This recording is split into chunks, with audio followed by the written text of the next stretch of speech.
Hel- oh, excuse me. Hello, everyone, and welcome to the broadcast. As may be apparent, we have Twitch fully activated once again, so we're going to have to wrangle advertisements. So, for those viewing over there, I will try to halt for a bit so that you don't miss anything. Beverage. Check in with the kitties real quick. We do have Ember on my headrest. She has learned things from Sherbet. We have Mason and Sherbet on the bed, and then Sky on the side of the desk.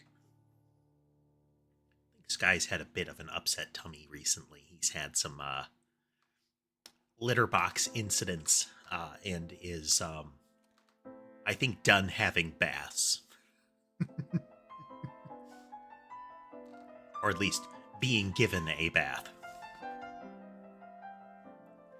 Oh, so today we're going to be continuing a bit of our restructure. I do want to try to get to real-time reconstruction of the weaponry. Get some more testing of that in, such that we can see after doing a drag and drop that the behavior of the projectile changes. We'll see how that do. Let's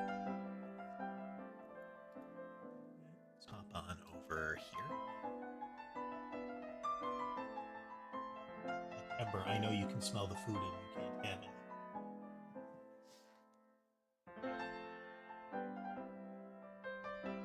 it. Okay. So, couple of things. Let's get a test run shown here. It will help remind me where we were.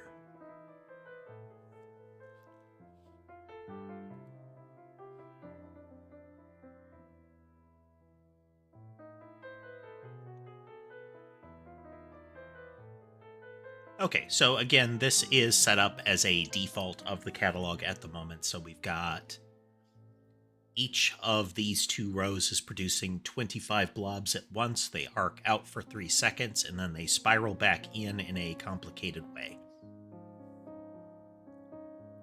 They are technically trying to move towards where the cursor is in a distorted fashion. If they touch the player object, they go away.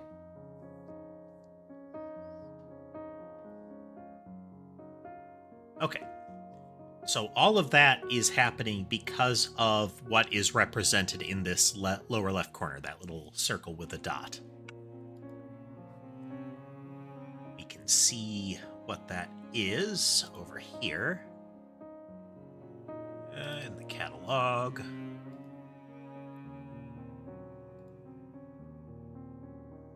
In the standard catalog. Standard catalog, because for those of you who were not here last time, we created kind of base classes for things like a renderer for a catalog so that we can swap them out for testing purposes. If we ever get that far. So if I go into the standard catalog and I go into load entities, we really have one of them. Well, there's more than that, but this is the one that matters. Which is our... We should be adding a name for it in here somewhere. Yeah, there we go. So what we've got is we have a new type of entity, and in that entity, we are setting up a base behavior, which is something that entity will always do. You can never change the base behavior. And that base behavior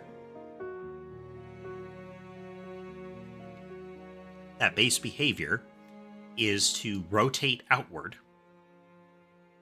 There are specs on that, but it rotates outward. It spawns in a group of 25, and it also kind of, say, wiggles. It moves in a wave pattern when it's doing that. Then, after 3 seconds, that's what gate wait 3 means, we are going to start moving to cursor and rotating in. So this rotate out is always happening. This spread out into 5 always happens. Those spread outs like this only ever happen once. Once this has happened, it won't trigger again. Could it? Yes, but it won't. And movement wave. So we should always be seeing these. You can also make it so that these spreads happen after a period of time. So they could go out, they could pop, that kind of thing. But anyway, right now, as part of the game's load up, I think, let's see, where are we doing that? This is our actual ready. I think it might be in our inventory that we're doing that. Standard inventory. Okay, when the inventory actually becomes part of the tree, it adds the it adds a nanoblob weapon here.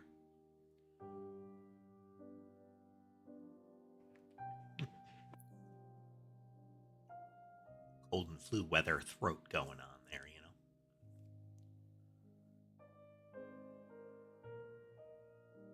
This is the construction of it. Trying to verify where we get all of our stats from here.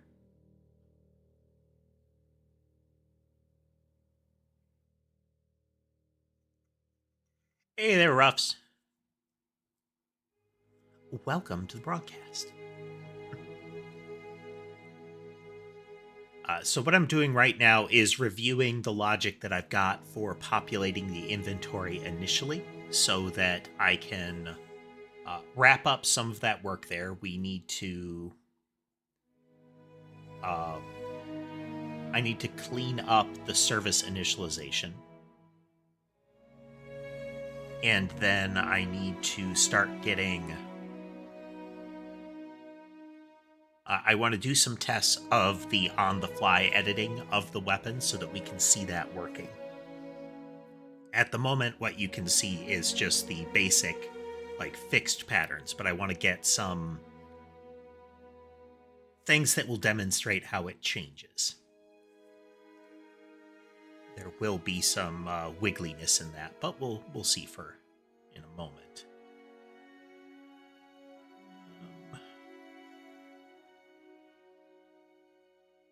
Inventory is set up in our ready at the moment.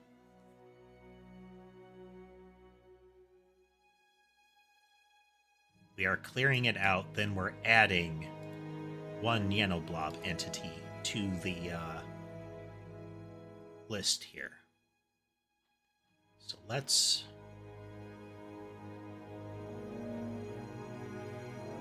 do add entity here.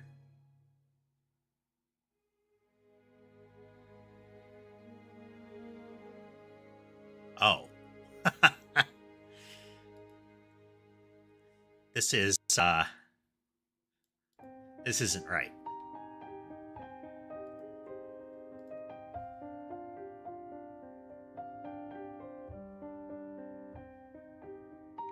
And added is false. I is less than inventory rows and not added.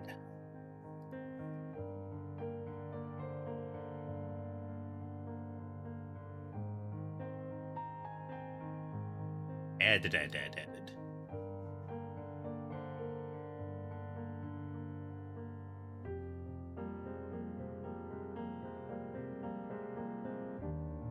There we go.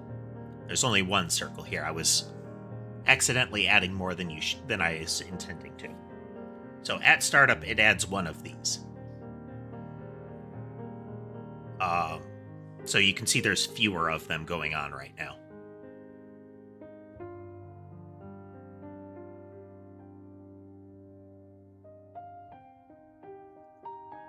Okay.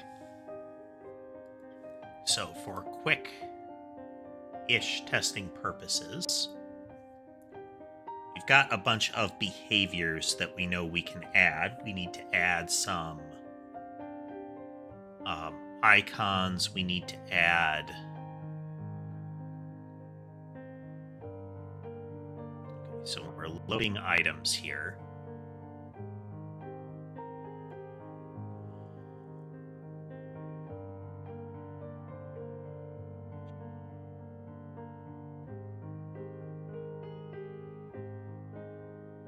So this is blank. This is a special one. Blank doesn't do anything. Here is the icon that we're using for entity nanoblob. Now, right now, there's a bit of shorthand that goes on, or a bit of hand waving, in that if something is a weapon, we have special handling to treat it as a weapon. There's only one case that it ever gets used. As far as an item is concerned, it's just got a key. This item has no idea what these things are.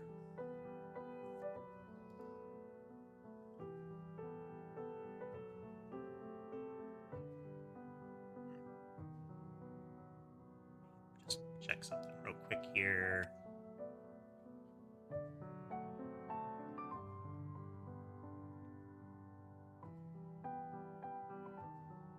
Inventory UI cell here.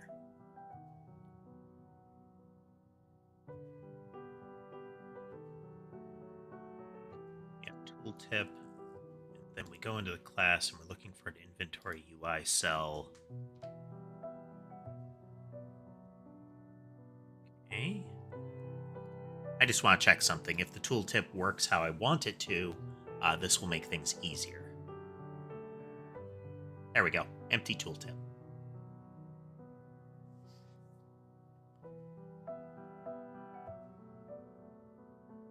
This one is not showing empty tooltip, though.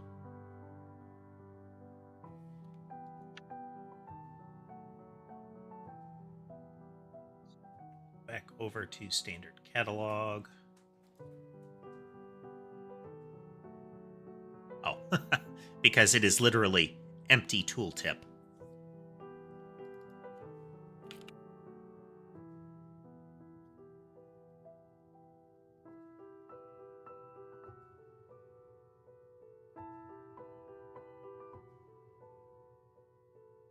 Empty tooltip is nothing.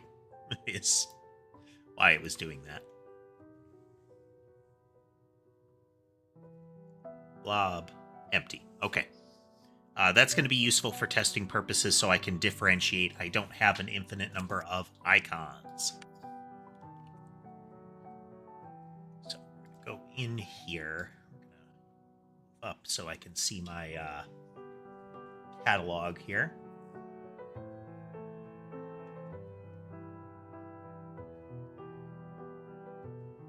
So we're going to make a couple of icons just to get all of this rolling. We're going to do the test for the real-time modification, make sure we've got that flowing. Then we're going to pivot back around to getting the services scrubbed down a little further.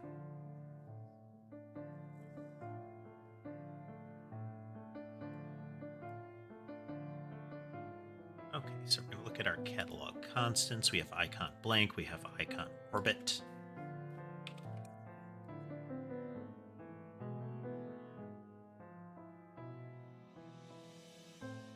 We need, let's see.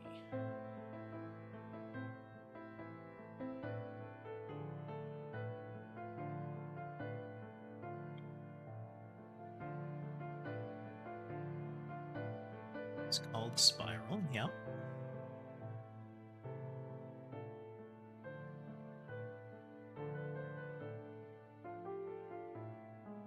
Got straight line, 3 spread, wind up mouse in yarn.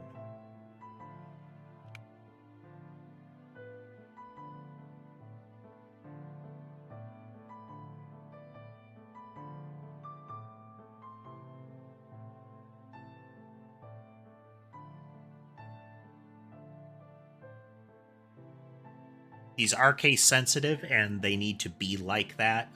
Godot isn't really great about resources that aren't named in a very controlled way.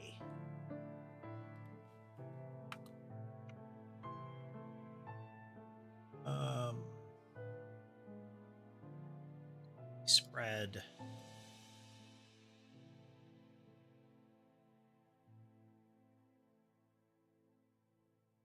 On the plus side, thinking about it, one of the changes that we've made to how the behaviors flow has made it so that the 3-shot burst is actually a lot easier to make. There's still some wiggliness to it, but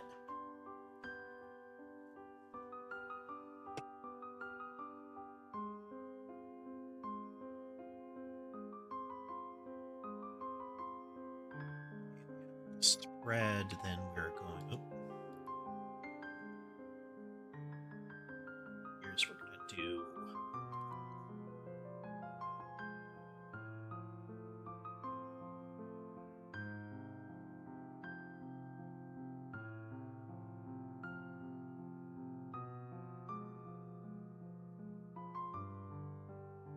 I think it's just yarn.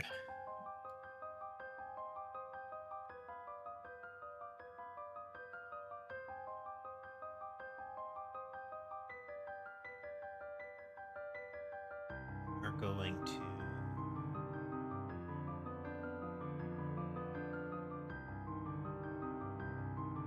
some other tabs, then we're going to grab our standard catalog again. Catalog constants again. Here's our blank icon.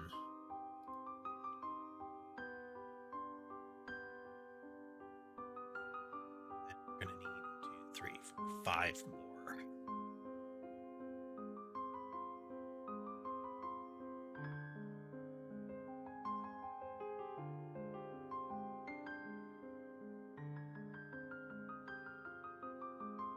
So there are 2 entities.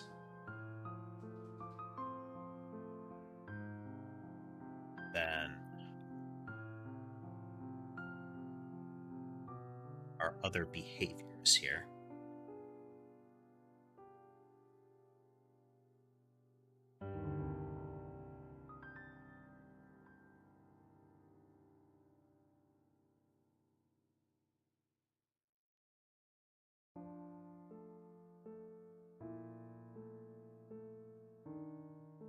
Okay.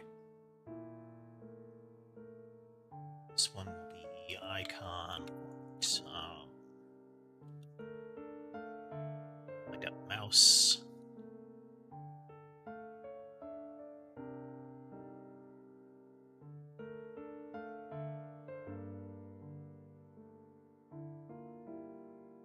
Come on now.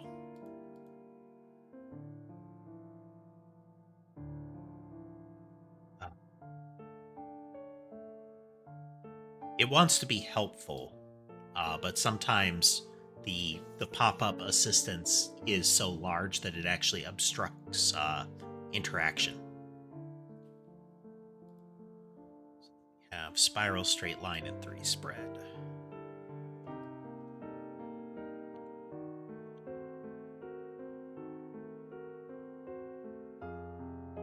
That's not right.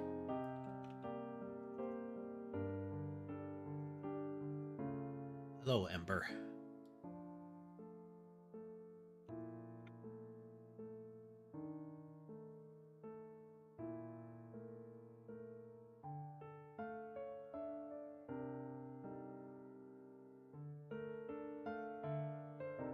Oh, yes, I acknowledge you.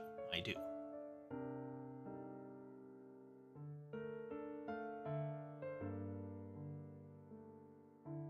Scratches for Ember.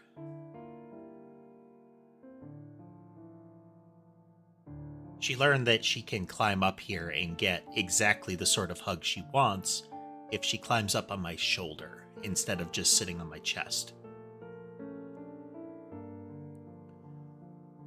And if she doesn't get that attention, she just stands up, which is very camera obstructive and blocks one of my eyes. Okay, so we have our icons now. Now, if we go to our load behaviors, the movements. Well, some of them will be movements.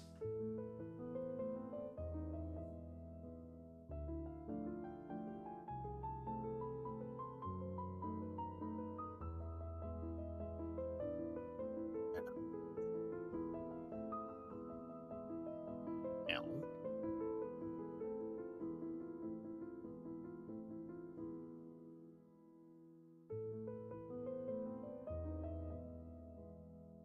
probably going to use random direction for the straight line one for now.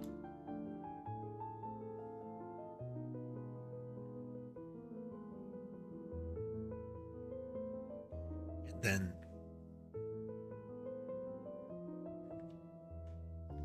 then we'll have our spiral out. These are all pieces of movement. They're not meant to be end product. We'll get there. Here's our 3 spread. Okay.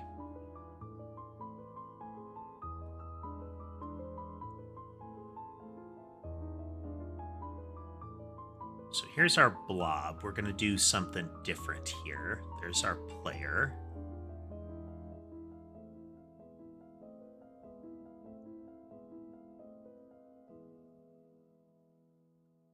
Have to change those ad break frequencies here. Is a bit too frequently. That's a bit annoying, I think.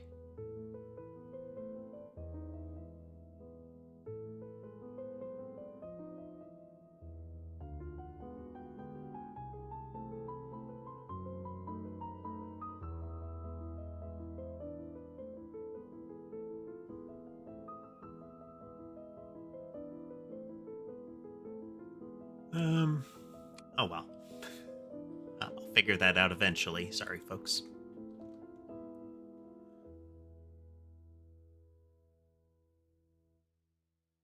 I will try to warn you. Alright, so the blobs will leave as is for the time being. We're just going to have them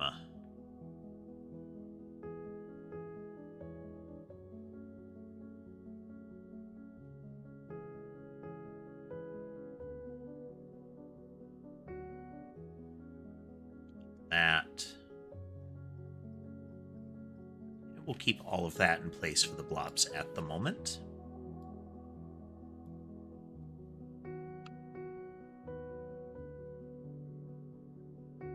We have the player, which has nothing to it.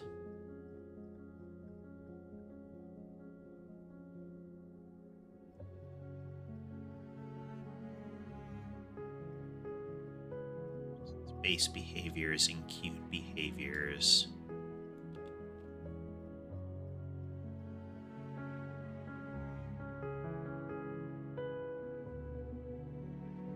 A new entity.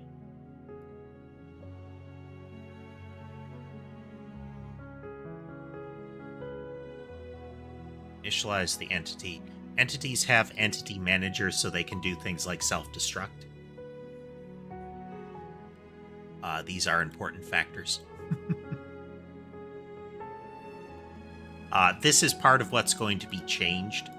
It's things like the catalog and the entity manager and the like. We're going to wrap those in a bundle so that there isn't a... We're just going to say these are the services. And just give them all at once. So no object really understands what it's supposed to pass to the other things when it comes to those initializations. Those objects handle it themselves entirely.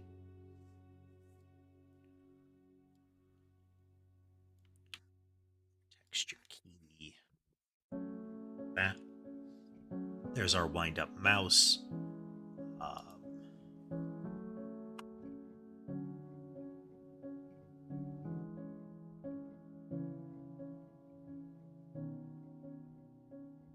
Behaviors.add. There we go.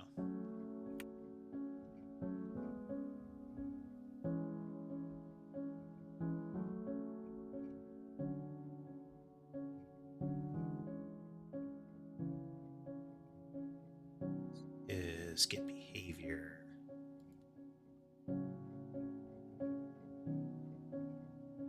Constants dot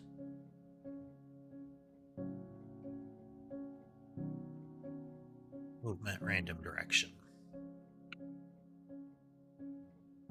We are going to move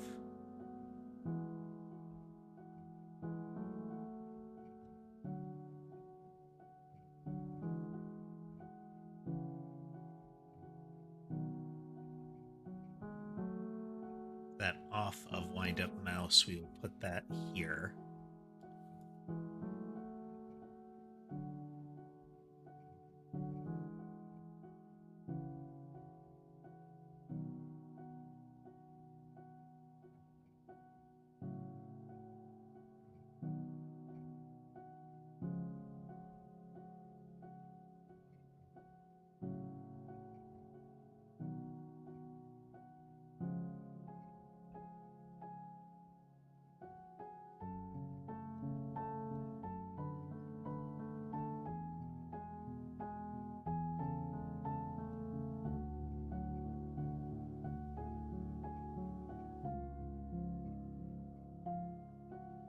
Some stuff up here. Layer, there's the mouse. There's the yarn. Okay. That just moves in a straight line. So now if we hop back over to the inventory. Oh, no, we need an item for it.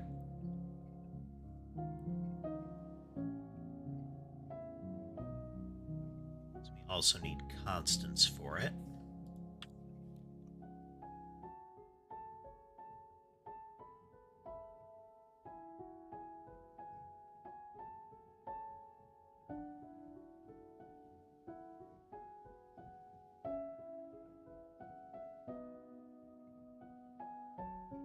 Item, wind up mouse.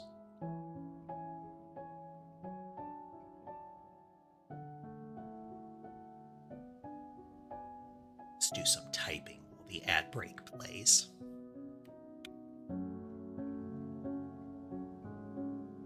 Why am I running ad breaks? Because otherwise Twitch is going to run pre-roll ads, and those are excruciating.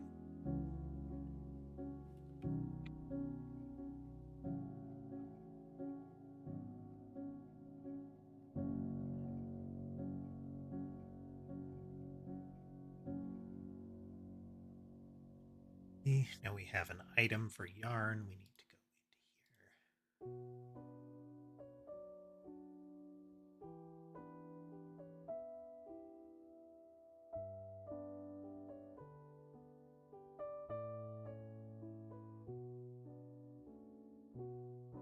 Not an inventory item.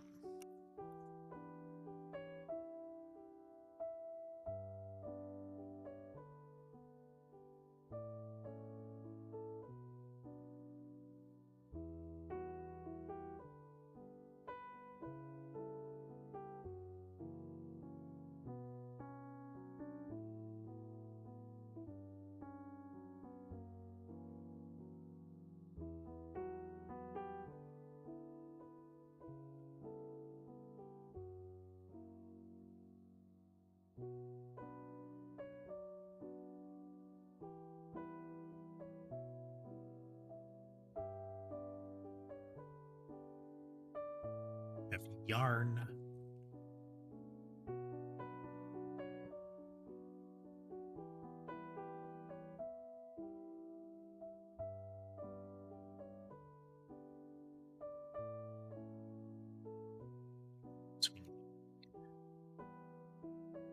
Our texture is set up properly.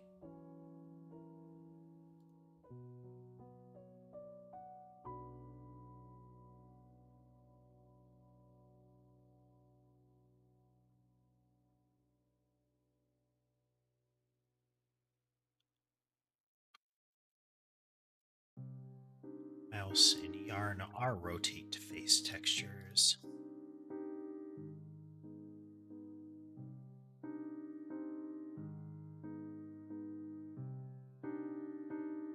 Ready function.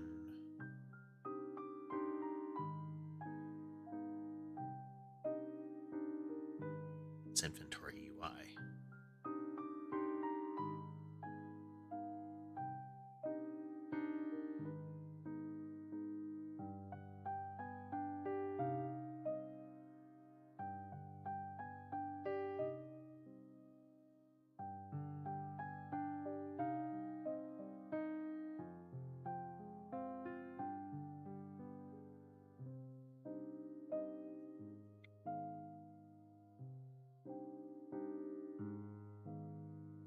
Iron ball.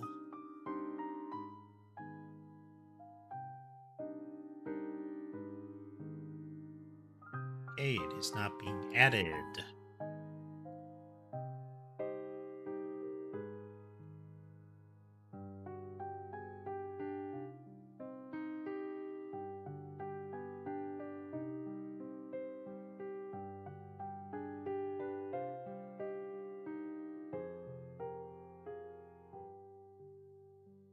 Proper entity yarn.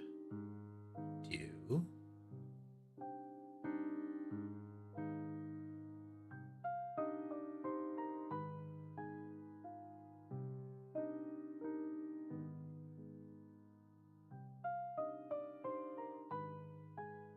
Load textures.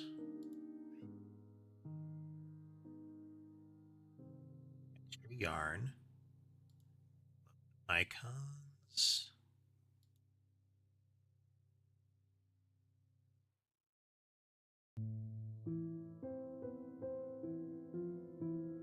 Right, so that means we need to go through and verify which part is actually breaking down.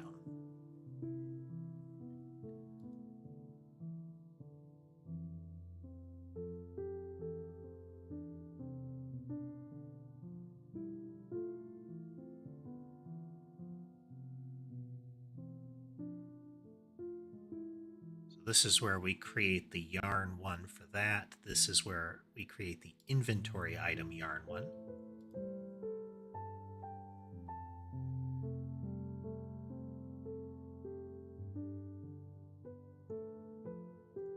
In Godot.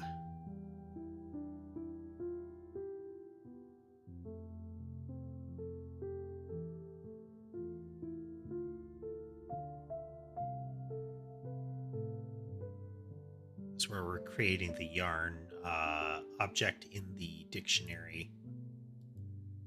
Initialize it, we get the texture key.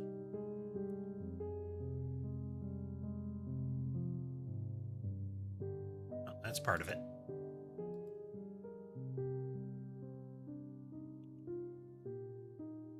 To make sure that we're instantiating a new behavior group here.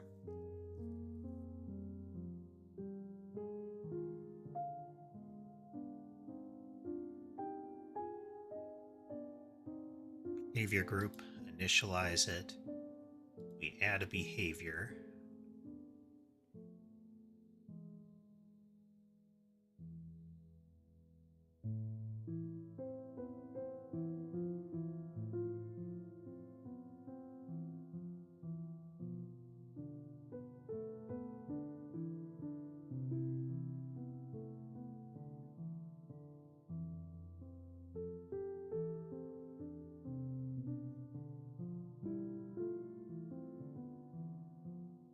This is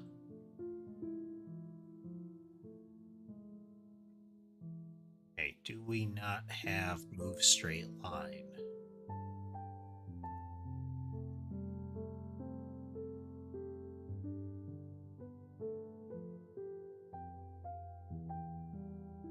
We're getting entity yarn.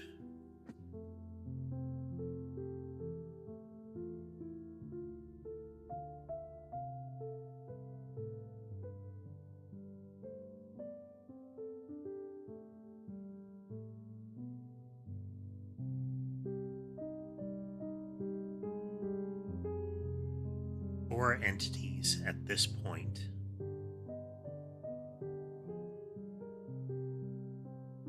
This entities, there is an entity yarn.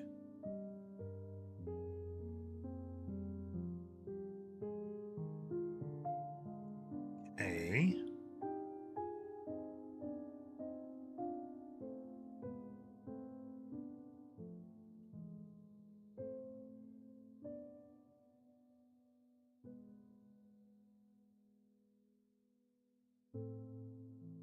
It is a... So we're going to create an instance of that.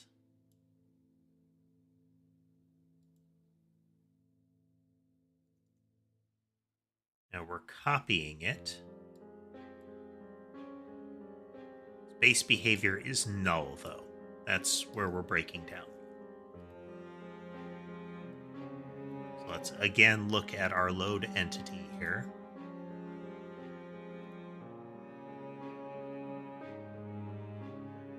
So we have yarn.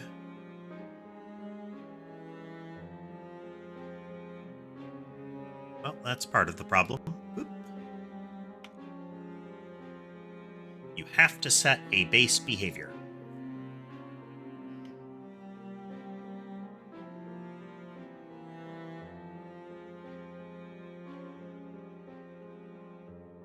If you don't set a base behavior, it won't work right.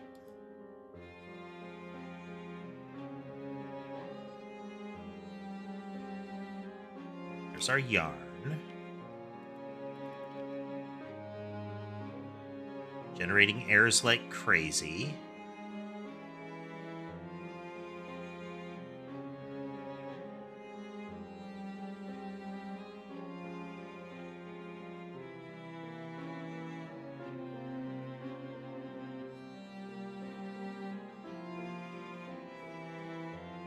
Okay.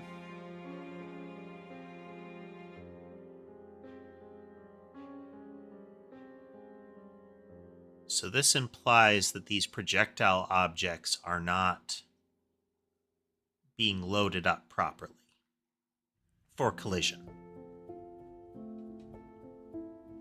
So let's run this on the Godot side, or I'm sorry, on the C# side.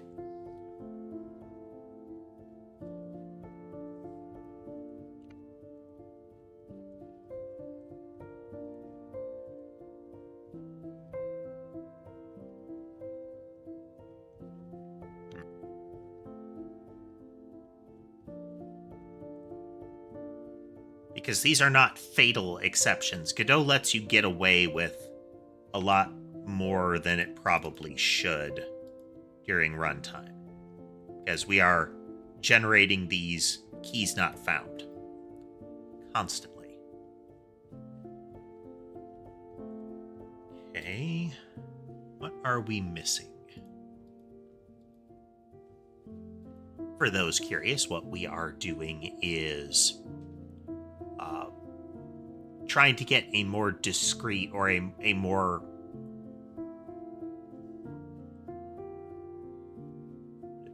accurate category. It's player. These don't have a category.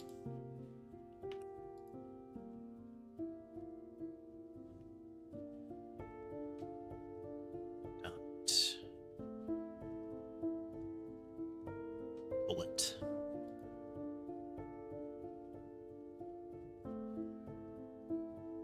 The whole purpose of that 0 type is supposed to be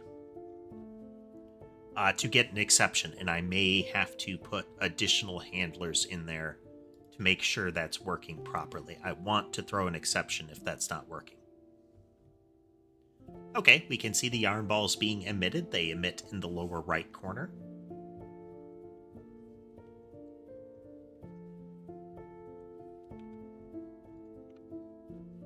And spread out in random directions. So we have the yarn ball ready.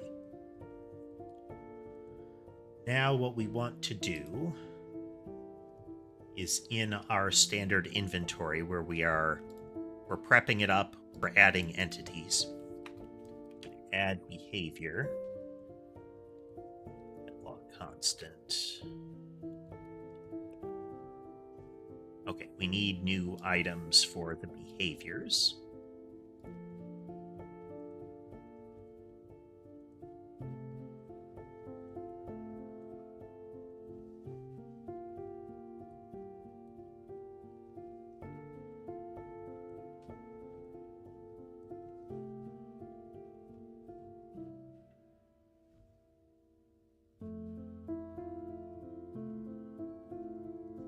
Entity, it's a behavior. Movement. Yeah, movement spiral. Rotate out.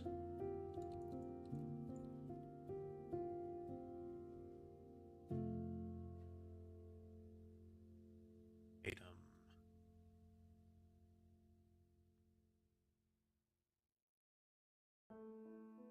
Constants.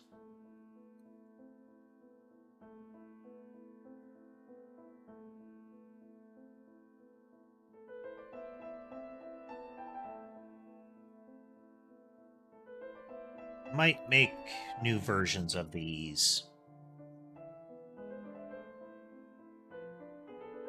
Because these do not encapsulate actual behaviors that we want to use long term.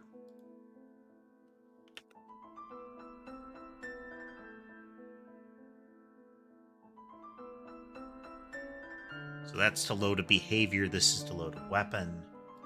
Or an item spiral out.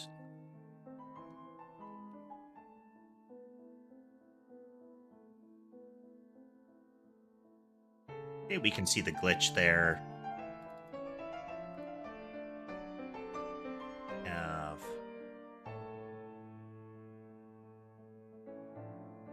rotate out, not present.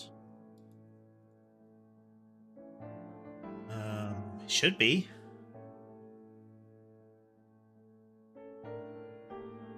Load movements.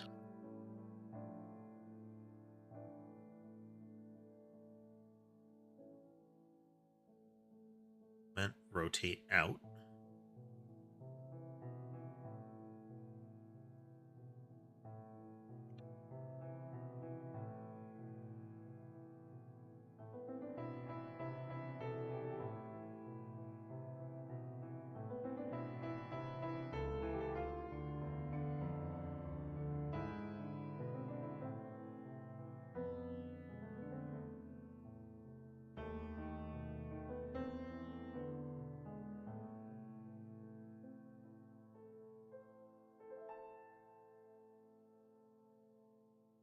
Strange.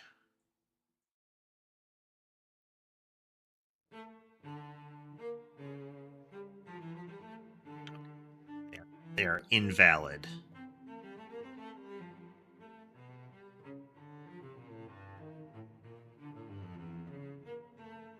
So we need to, in the C# side, we're now going to look at our standard inventory UI. On inventory drop. And then our standard inventory UI cell.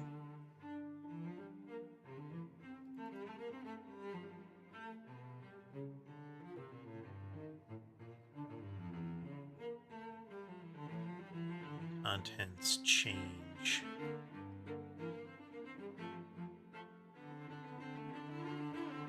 Drop in our drop. Our get drag data.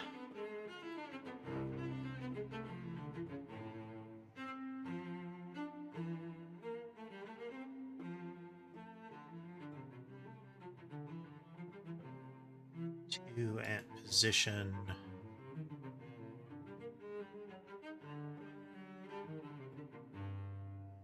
We don't care about at position, we just care about which column. We're going to return a vector2 I, which is the second row, the 11th column, so the very last one. So we get a can drop. And our column is not 0. And our type is a vector 2. Yeah.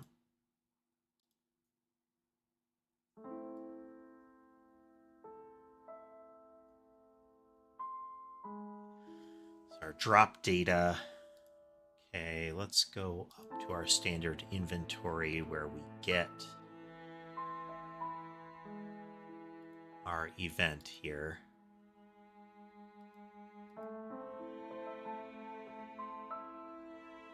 Okay. From 110 to 1 and 10, that's not what we want just yet. Okay, we're going to raise that event. And we're going to go to our standard inventory where we should have an on event here.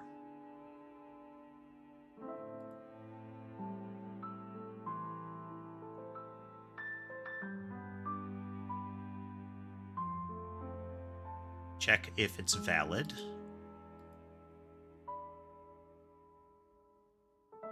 From key is item spiral out.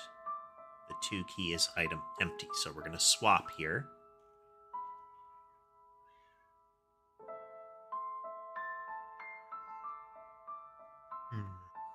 We still need to clean this up.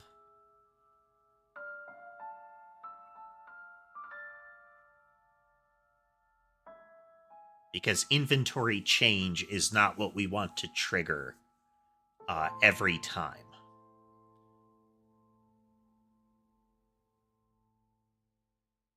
We don't want to build entity template every time we set a cell. That can lead to problems.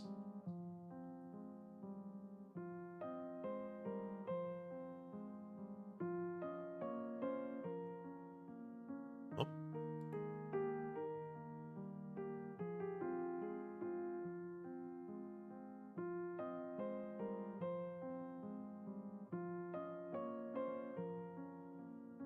Okay, we're calling get entity on that.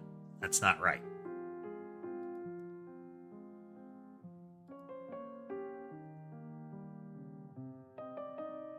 So there's our problem. We're calling get entity on something that should be a behavior, which is going to be in our build logic for our inventory. This is where we are going to actually essentially create the weapons there.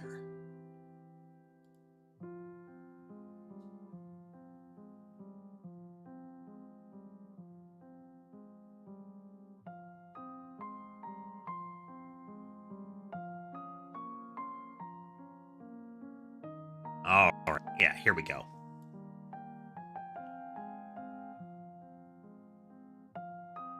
This is where we're building the entity set.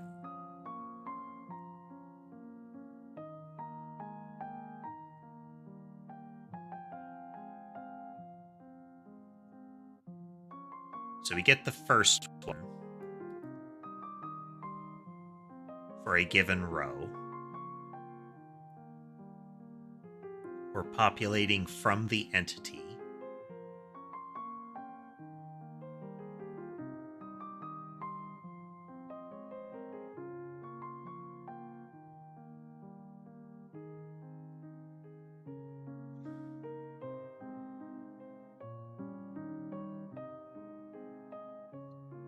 So we need to update this. We need to update that.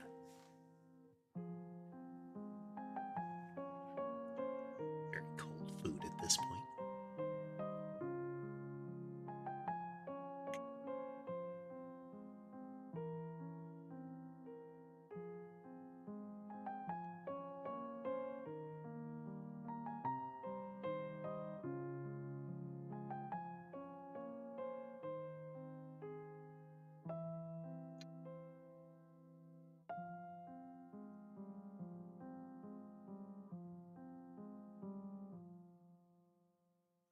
So we need to extract the logic that goes through and says, okay, here are the base behaviors, here are the behaviors. where we keep adding to them.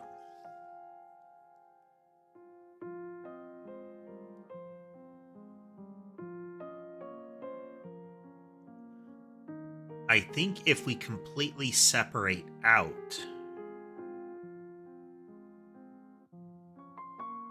Now, I kind of like the idea that if you have no gates, it merges it all together. So we need to have logic for taking the base behavior and piecing it. Then we need logic to continue to add the extended behaviors from the row. Because we're going to do this same thing. If behavior is gated, then we're going to get the gate off of that behavior. We're going to add that to the gate collection. And we are going to create a new behavior group and add that to the behaviors list of the entity.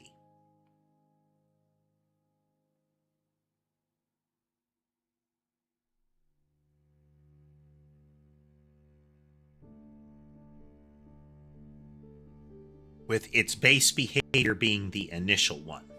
Otherwise, we enqueue into behaviors, which nothing should have behaviors in it. They should always start with just the base behavior. This is off of what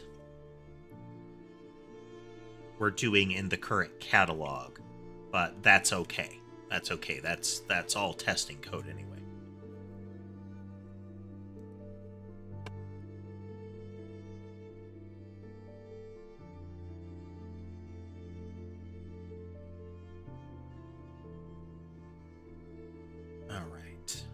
What are we gonna do?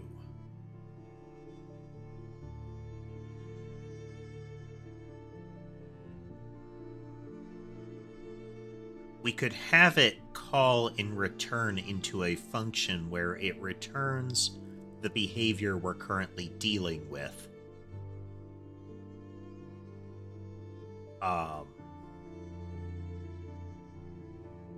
And keeps adding to it accordingly.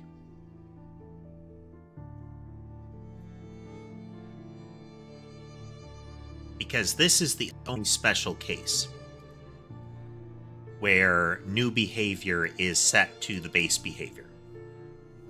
This is the preparatory logic. Subsequently, we're going to have a behavior object returned each time. So let's go in and try to suss this out a bit here.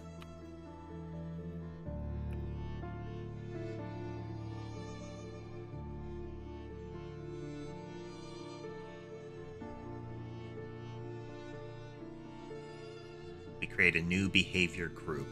We do need to initialize the behavior group.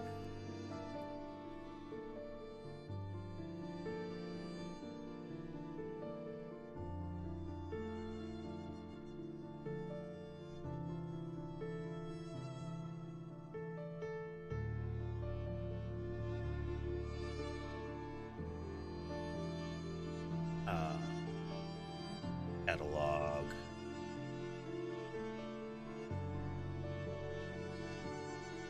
Entity manager.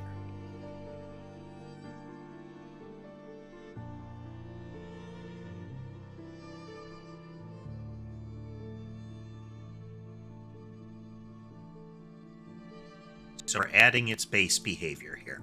This is us priming the initial one. So we won't do this again.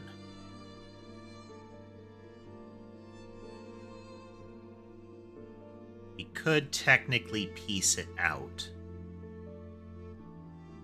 because a base behavior could have gates in it.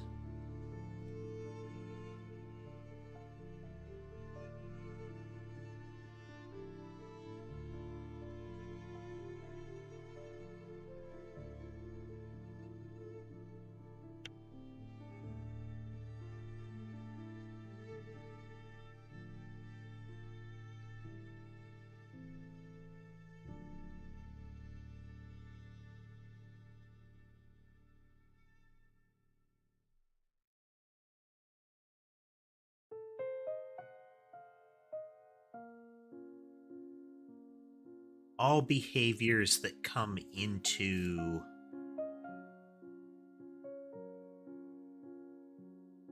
there's no guarantee that it's a behavior group. They should be, so that we can iterate over them. But there's nothing that says that it has to be a full group. It could just be one autonomous thing. I want to avoid that.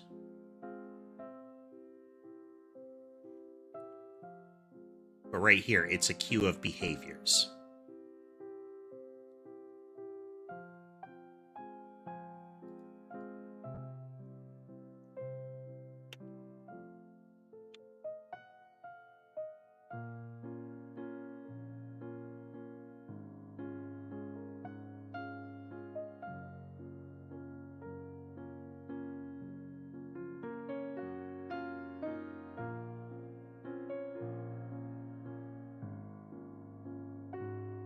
But the end result of this should generally be a behavior group, so that we can iterate over them within a block. Hey there, Okaneki. Good to see you again. Welcome, welcome.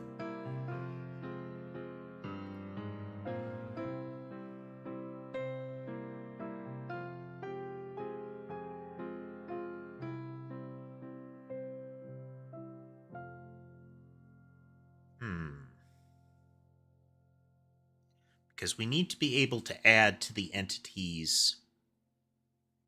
No, we don't need to know about the entity.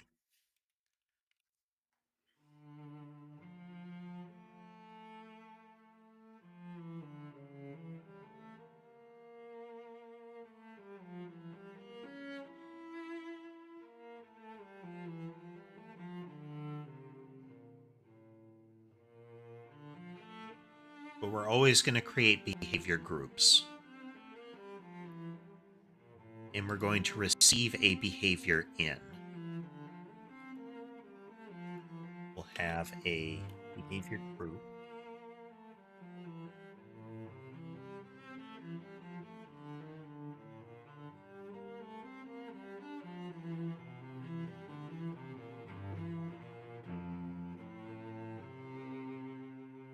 Like, that's going way faster than it should, but... Huh.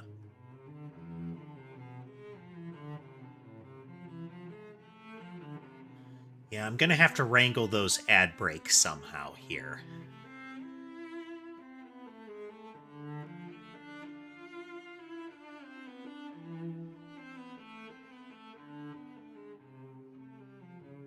Over on the Twitch side, I should say.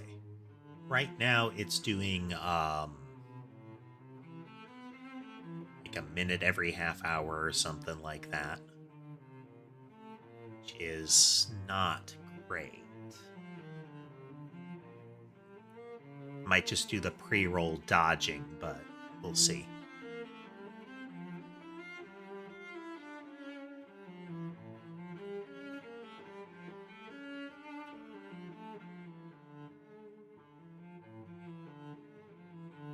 Okay, so we have a current behavior group, which we're going to either add to, or we're going to create a new one and add to that. Then we're going to return current group.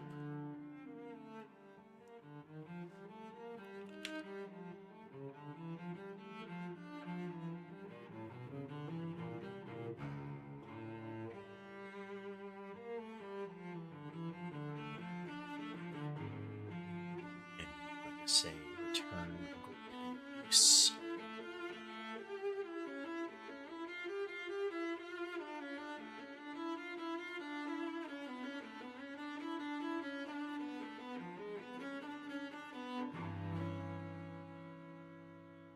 Okay, so the first thing we do is we check if it's gated.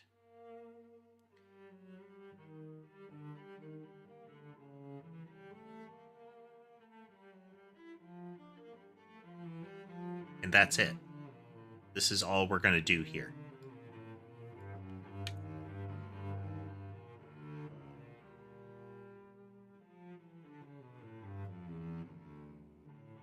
If behavior is gated, then we have a gate that we get.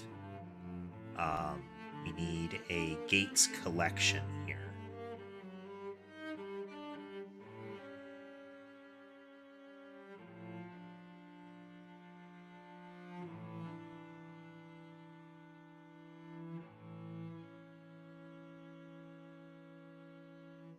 Current group, behavior, we have queue of gates.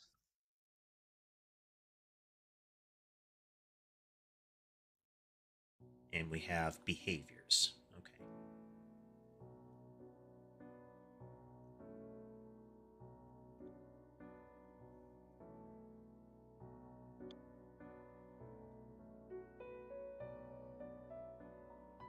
And a queue of behaviors.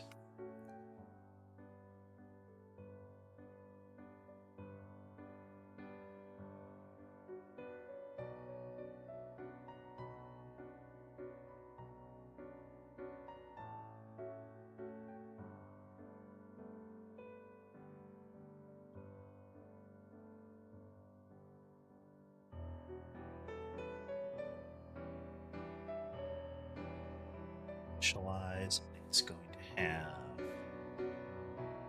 catalog, manager.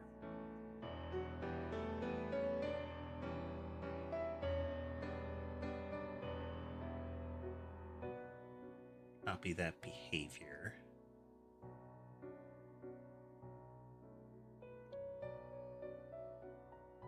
And we enqueue group in use here. As we say, group in use, copy that behavior.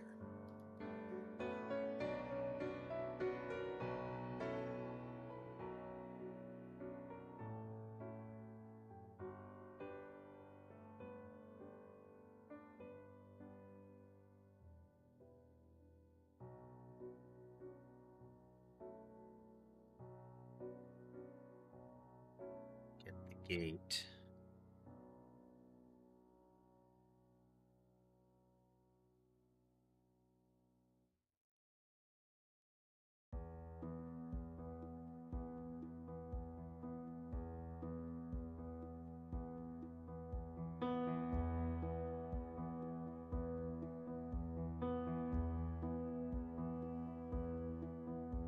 So we're going to go through each item in the listing next.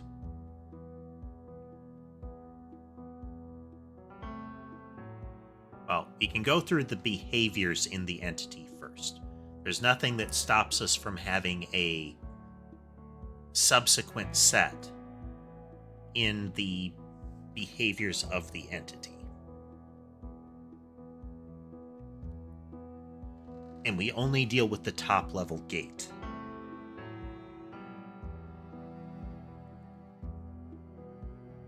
Okay.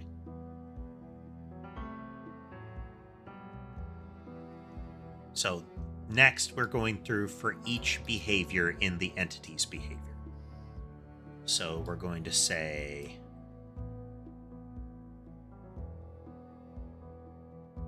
going to rename our behavior group to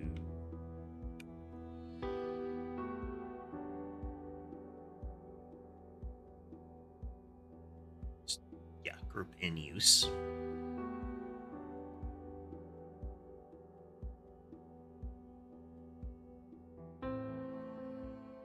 Move this up here.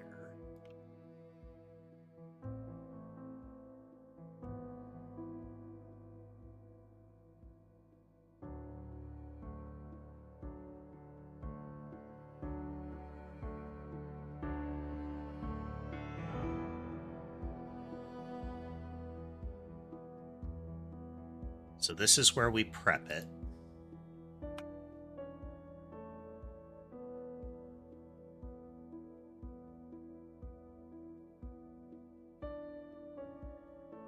So we're going to get our inventory item here. We get the corresponding entity here.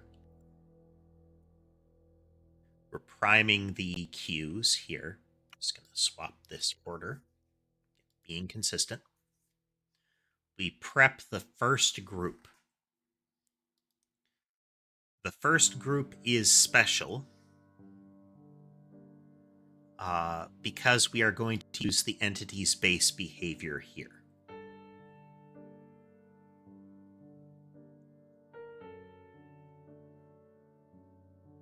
So we take the entity's base behavior, we load it in. The entity's base behavior's gate is always ignored.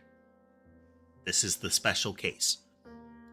So even if I use a base behavior that would otherwise have a gate on the entity, we are ignoring that currently. Do we have to?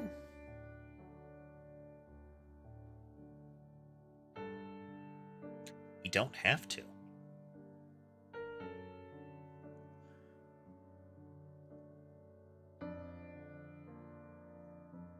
So we're going to set that. And we are going to say process behaviors.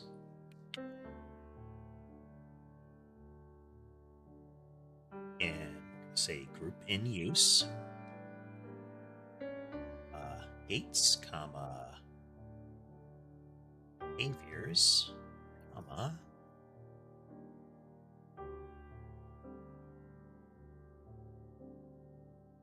entity base behavior.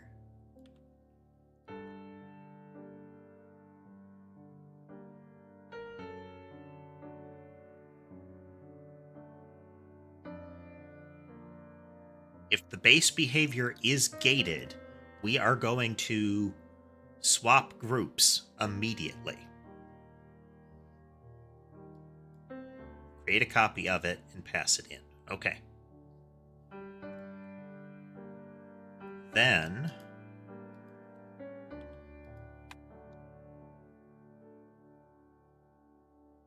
and group in use is equal to process behavior. Now, for each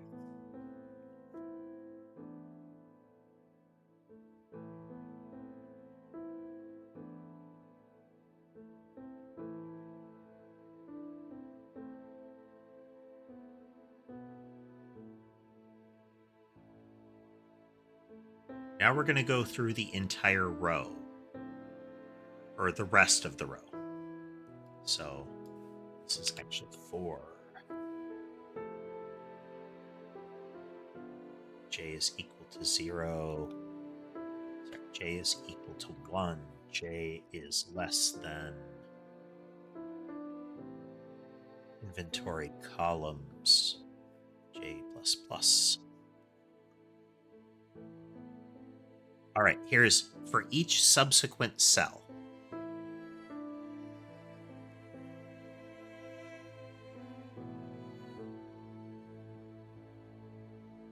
This is the cell item.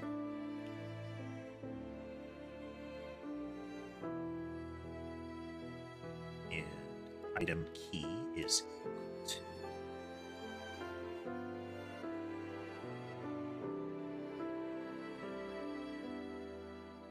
we are going to rename this to entity key.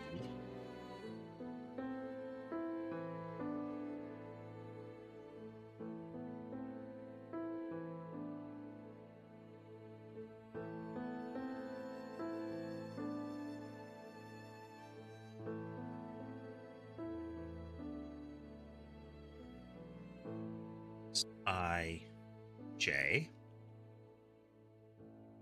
It's J0, or at least column 0 is the entity.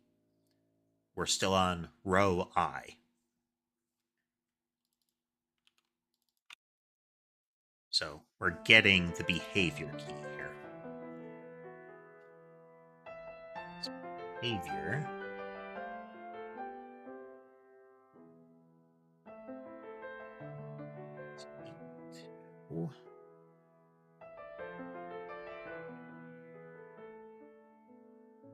Log get behavior cell item object key. Then we're going to say group in use is equal to process behaviors.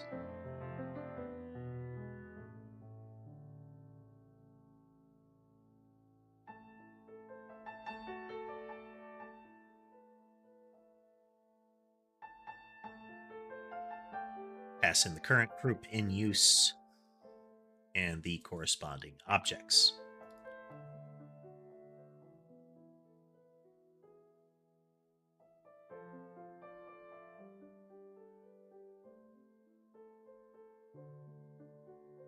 So that's the base behavior. Then for each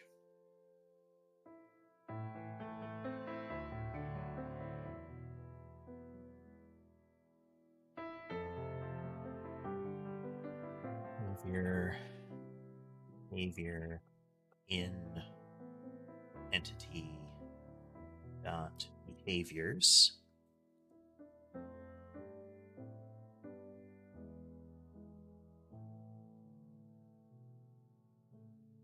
We'll do that again. We're processing each of the behaviors in the list using the same pattern.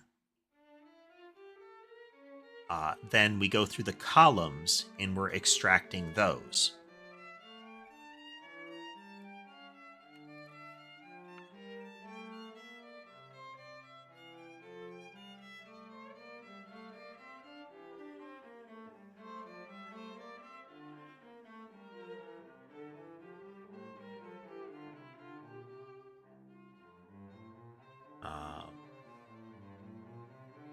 First, we need an if.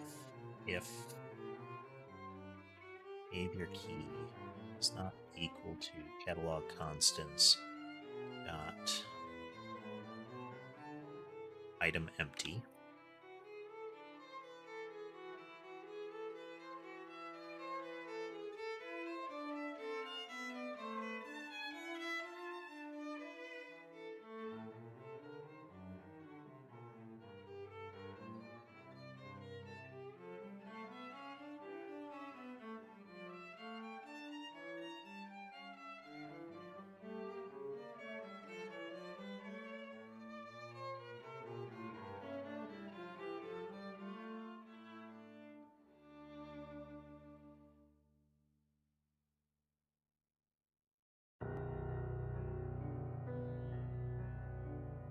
Okay, so we prep the base entity, which is this chunk here.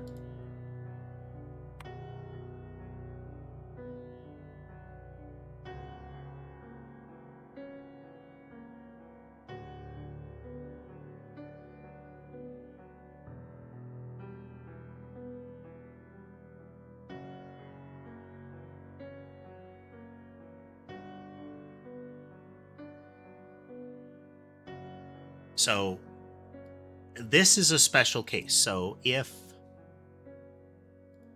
the entity were to have a collection of behaviors after it, so it had intrinsic gated behaviors essentially, or extras added on. In general, you shouldn't do this in the catalog. It makes it more complex than it needs to be. But it is what it is. So we process those. Then we're going to process the keys in the columns here.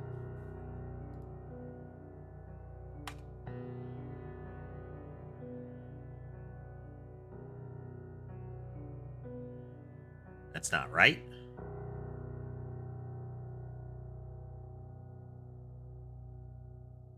We're ignoring all of this now.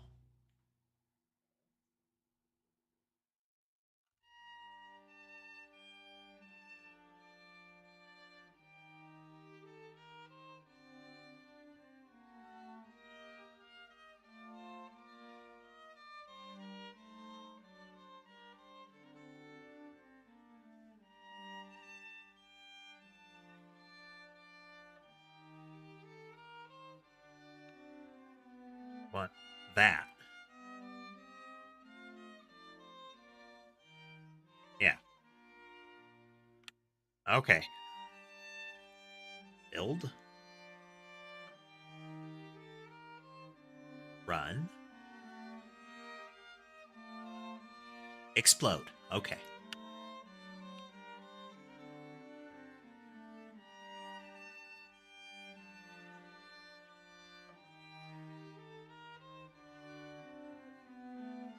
Run it over on the C side.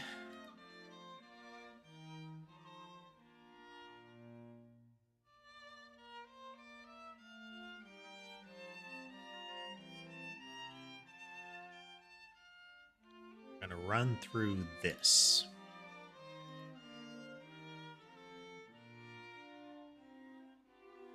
There our entity template. We get our key.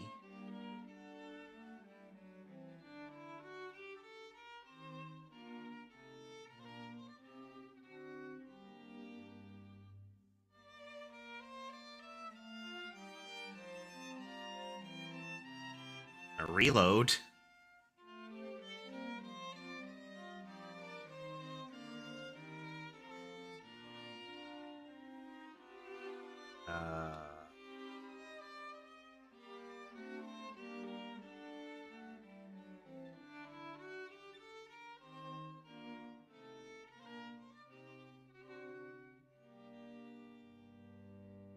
All empty.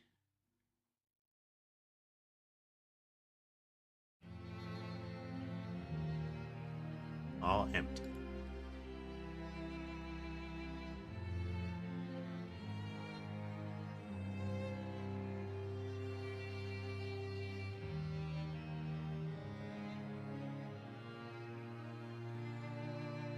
We need to have logic that doesn't rebuild after every set.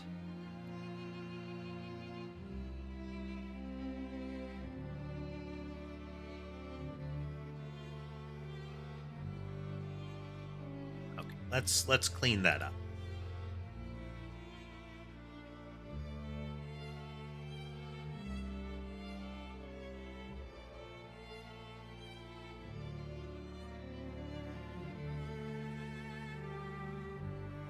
So right now, set cell value is the one that will trigger the build.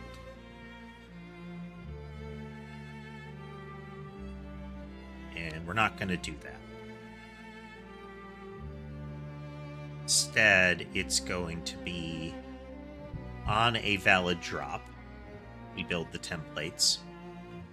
And right now, at the end of the ready, we build the templates.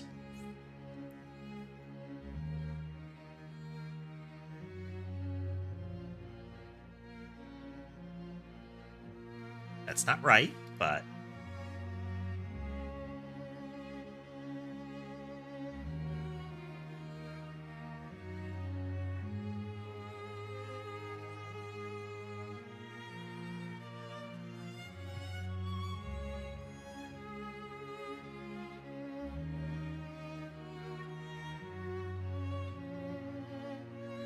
each time we set cell value,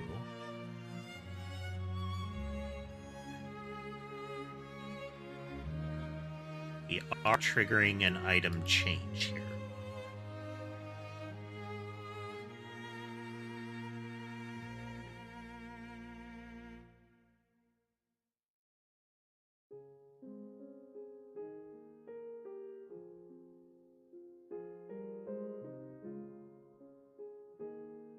Rebuild over on the Godot side, see which errors are actually being thrown.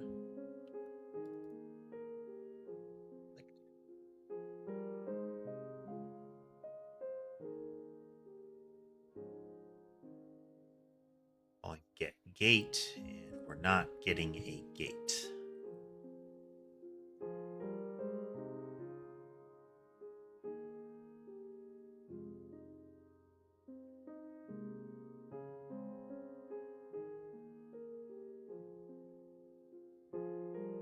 Alright, so now our inventory list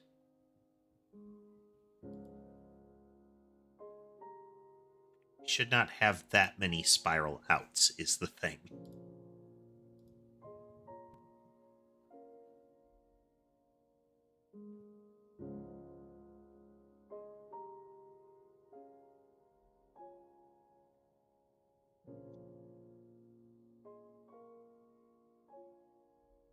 Set it to empty, and then we are adding behavior.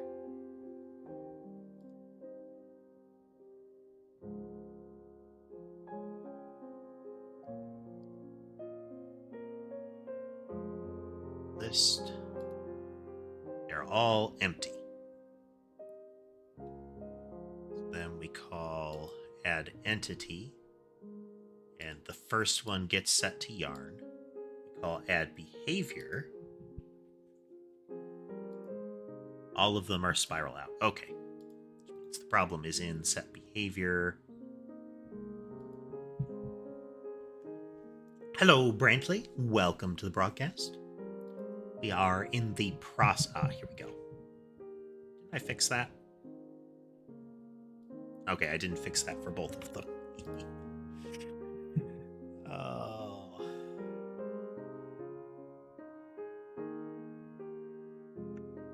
And added. And not added.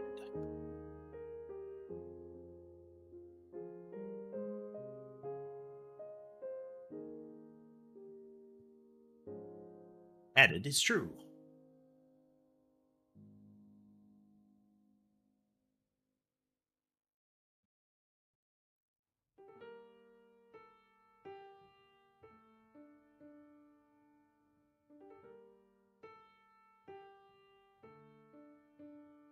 Okay, we're not emitting them, but it's a start.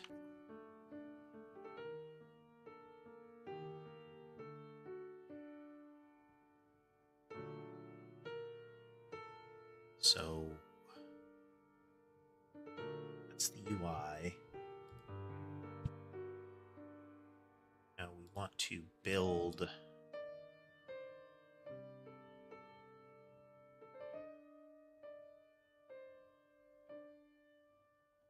when we are building our behavior here. Build entity templates. Okay.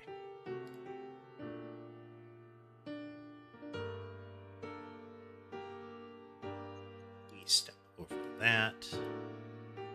For each row, we get the first one, we have the yarn entity. We get the yarn entity. Our gates and behaviors are there. We initialize the group. We set the base behavior to the group in use. And we process behaviors. And that's where it fails.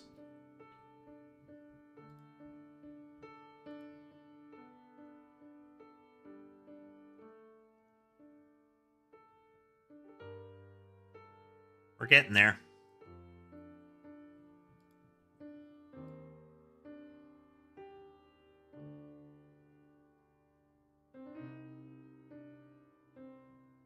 We're figuring it out. We're figuring it out.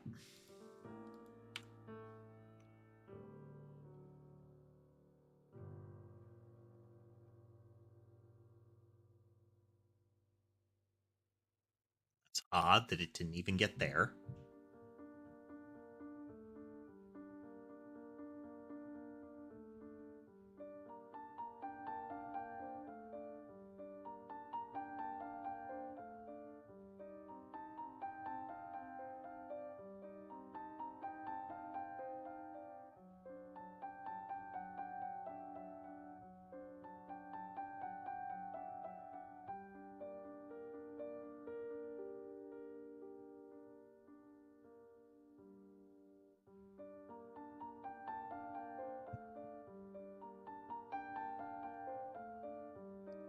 We do not have that gate.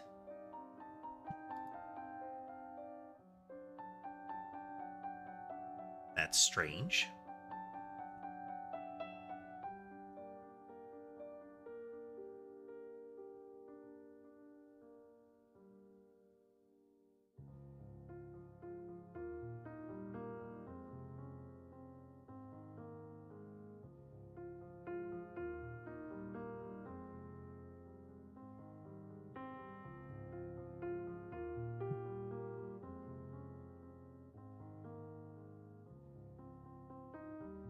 Behavior should not be gated if the key is null.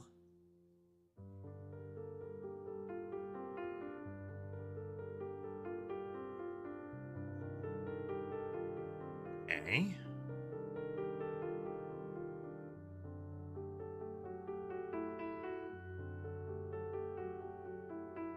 Entities at our yarn group here.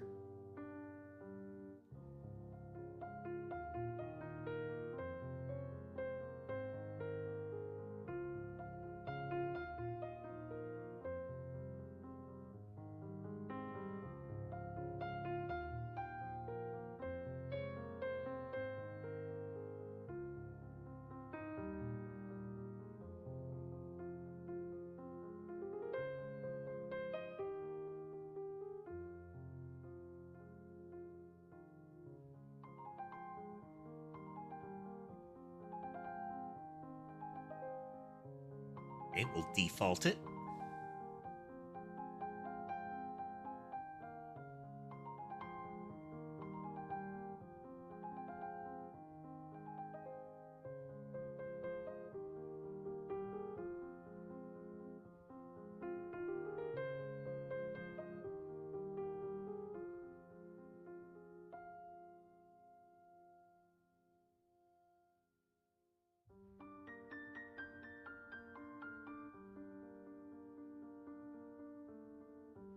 Okay, it exists. It's not doing anything, though. You can see the little spinning ball in the bottom there.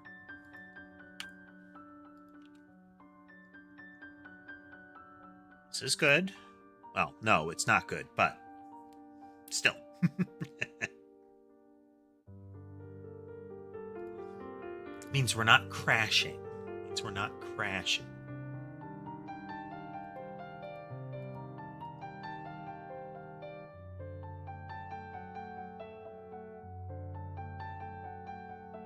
This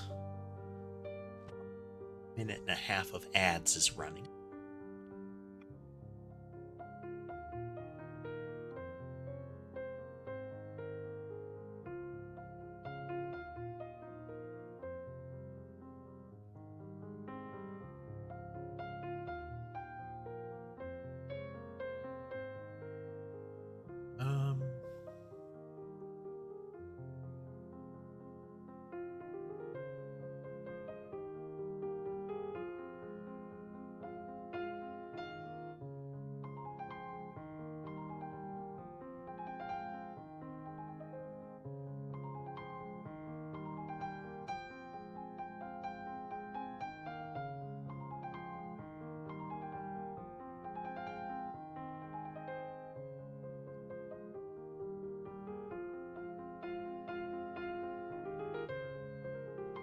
Initialize the base behavior group. We set it, and now we process it. Look at group in use. It's not gated. And it has one behavior.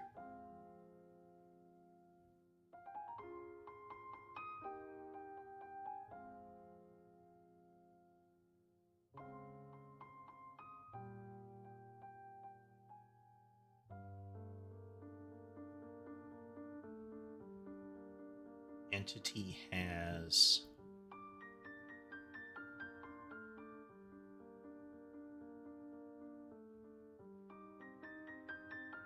a base behavior, just one behavior.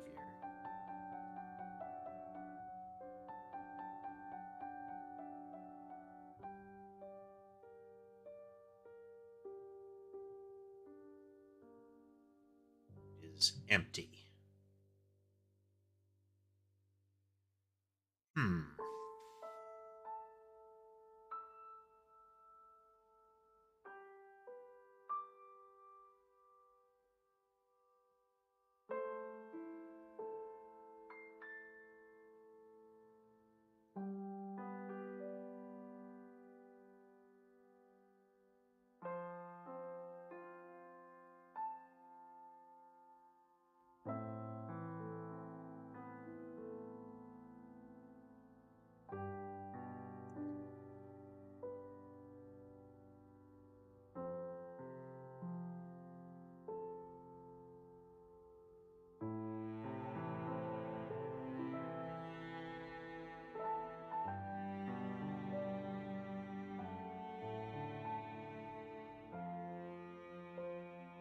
Okay, we clear our entity templates. We get our base entity. Right there. And our base entity has a base behavior.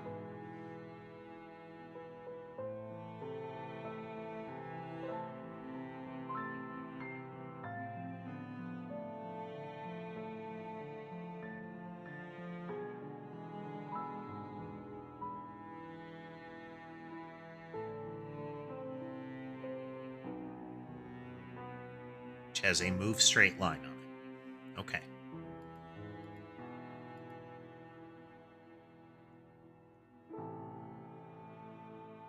Oh, because we purged the base behavior right here.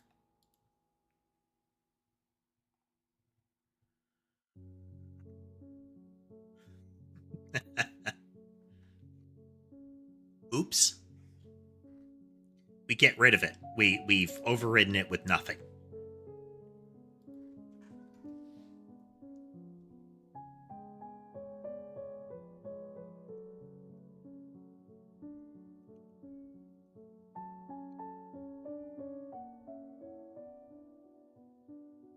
So we're going to parse the existing one. We parse the existing one and then we overwrite it.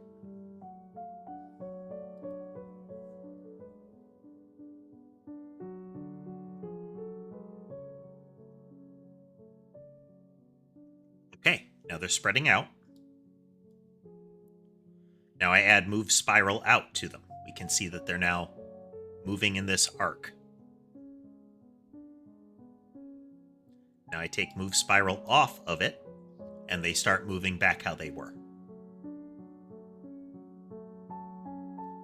Spiral on.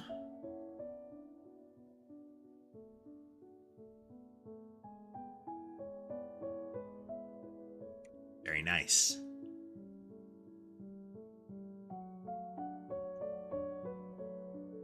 Now, one thing, they don't go away.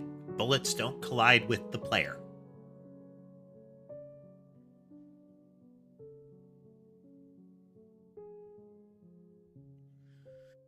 Where they spawn is something that I don't have rigged up yet. But we now are back to having dynamic editation of our weaponry. So I have one yarn ball weapon that will change behaviors based on if I put stuff here or not.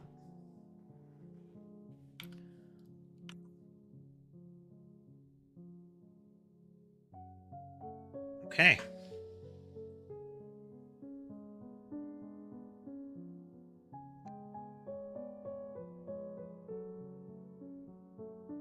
What next?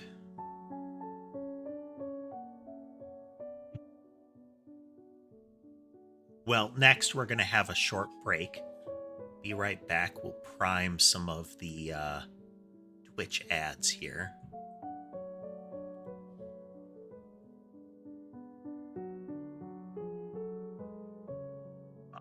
We'll wait till the next ad break is about to happen, and then we'll step away.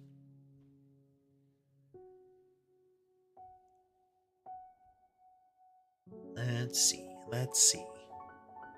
Yeah, if I can figure out how to do it like once an hour or something like that, that will be more useful, because that's when I try to have a break, is about once an hour.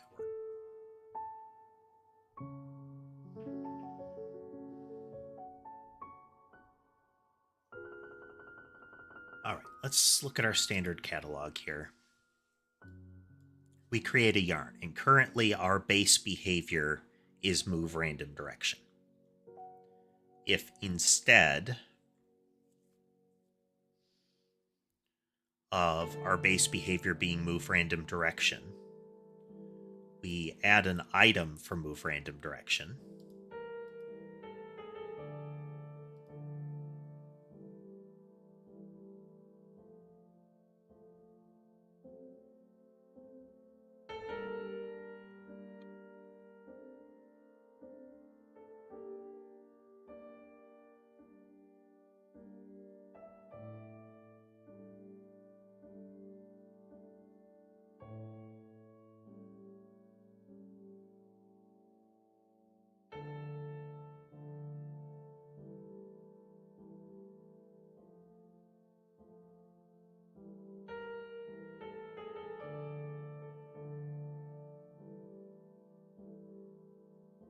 We need a catalog constant for spiral out.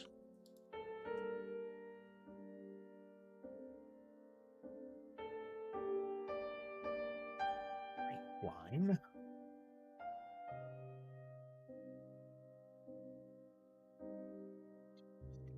Catalog item straight line. So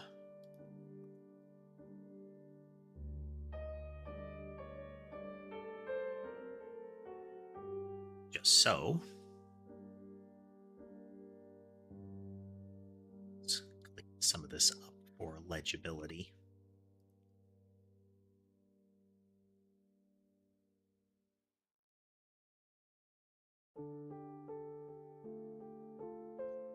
It's not actually straight line. This is random direction, but we can correct that later. Ideally, straight line is wherever your cursor is pointing. It would fire at that and then ignore the cursor going forward. Whatever direction it was given at the beginning, it locks that in. Tracking cursor is a different thing.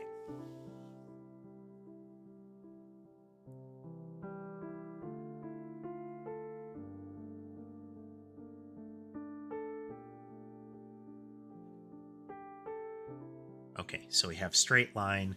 We're going into our standard inventory now, and we're going to add another behavior, which is item straight line.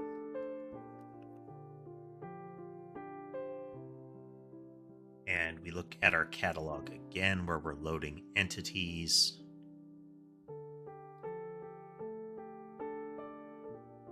Down to our yarn bullet here. In this spot where we add move random direction, we pull that out. So by default, it does nothing. Just sits there. We add move straight line, it spreads out. We add spiral, and it's going to go out and it's going to have distorted movement based on the move straight line. We move spiral in front of move random direction, and it's spiraling out and then influenced by that direction.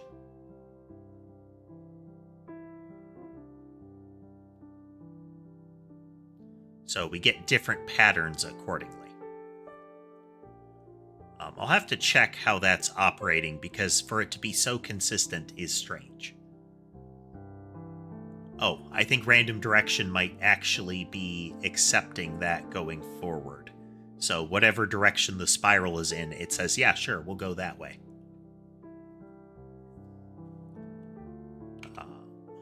Let's take a look at what the standard catalog is doing for random direction. So that's target or random direction.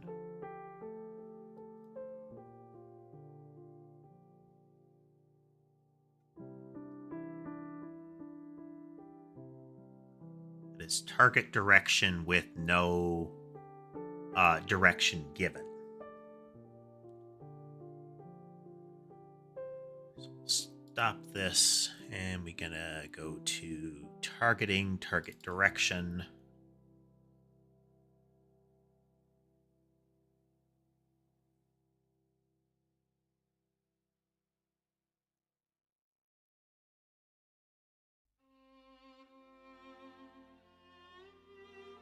Okay, yeah, it will accept whatever direction it is given if an entity already has a direction.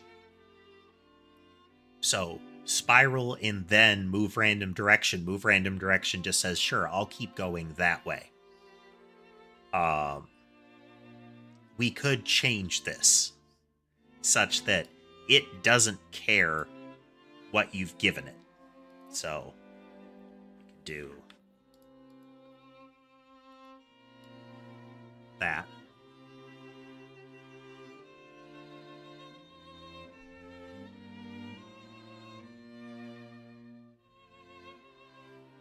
So now we're saying, I don't care what you give me. I will always move in a random direction if one is not set. So random direction and then spiral is going to be that random direction impacting the spiral. Some are slower, some are faster. It weaves them all over. Spiral and then random direction should be very similar.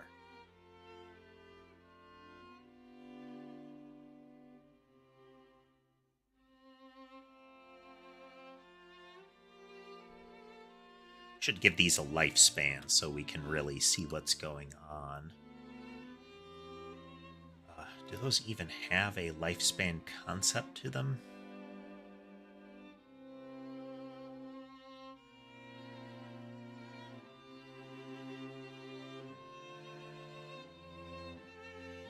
They do not.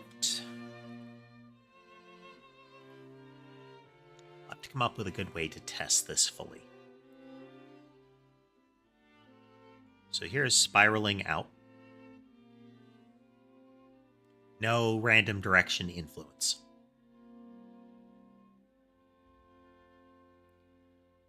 Now we're going to put the random direction after spiraling.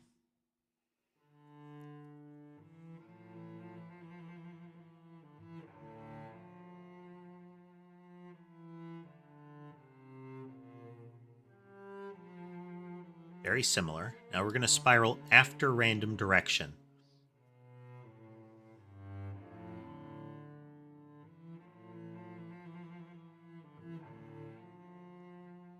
Yeah, I do need to have some sort of lifespan concept.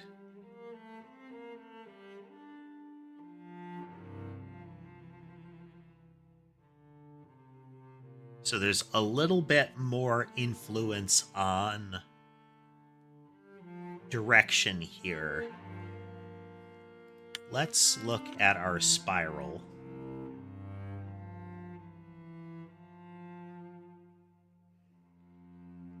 Rotate. It's our to copy behavior.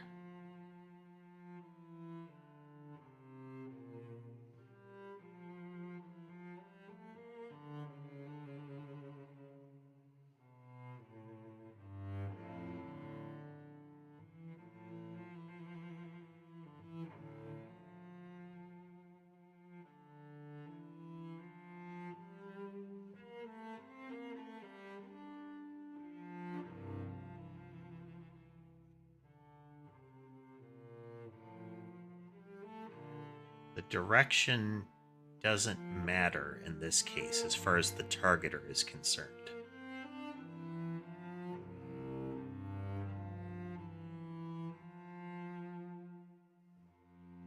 Okay, the spiral doesn't care about the direction. It cares about its rotation around its target.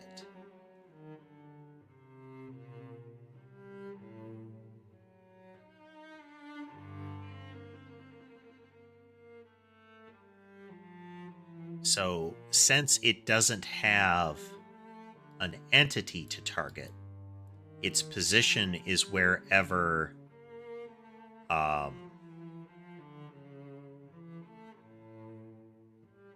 it is at the time that it appears.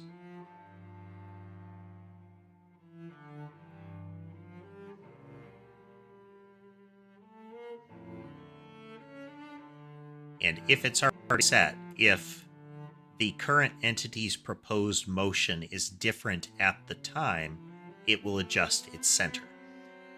Okay, let's demonstrate this a little bit. There is a difference if I do move random direction versus having the random direction after the spiral, before or after. So what we're going to do is we're going to change which movement that item corresponds to. Go to our standard catalog, and in our load items, instead of movement random direction, it's going to be movement right. Actually, we're going to do up. So if I apply movement up, it will go straight up.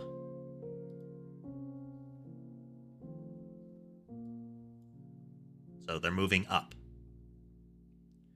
If I apply the spiral after that, the spiral is going to steadily distort upward. We don't actually have a good indicator that that's happening, but you see how it's arcing up, like right along the edge? That is because the center of the spiral is going like those balls right there are. But if we spiral and then move up, let's see if we can spot it appearing. This is the second spiral. This is uninfluenced by the move up in the same way. So it's still moving up, but it's that it's pulling the spiral, the ball up.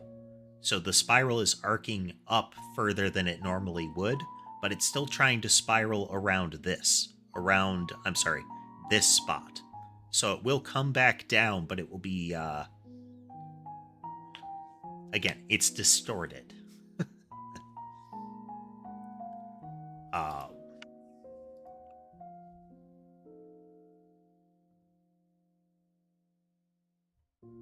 So that's why the move random direction does actually matter with this. Let's see, what's a better... Our spiral right now is very aggressive.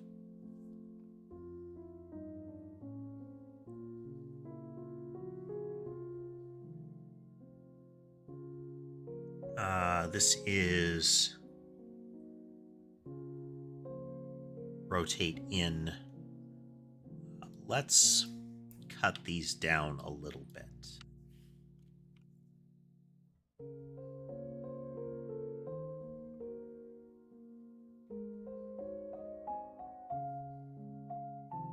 Also, hello, James. So, not moving. Moving up. Not moving. Spiraling out.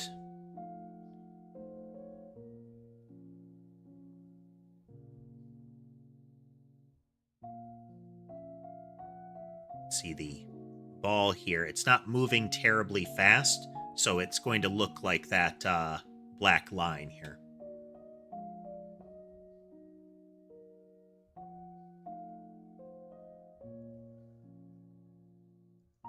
I think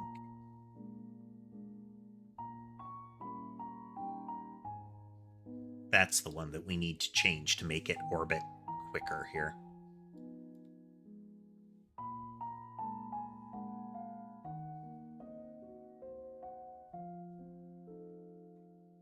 No, that's the opposite.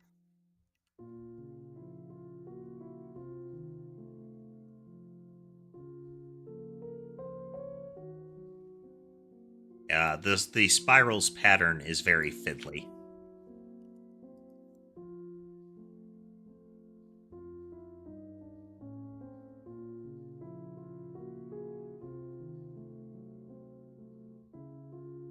You know.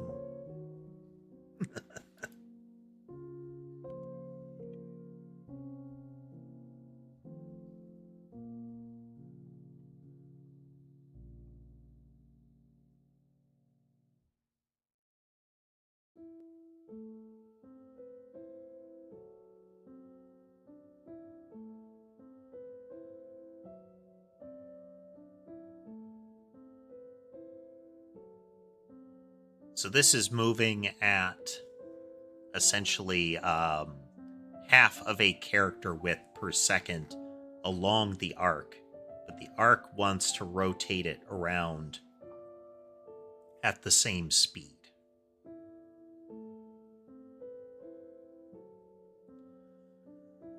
There's an equation to this that I have forgotten.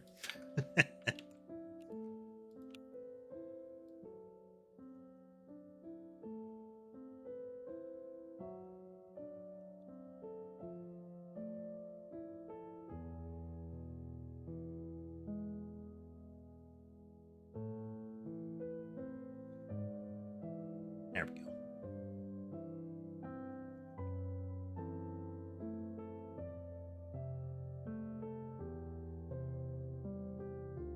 Tighten it up.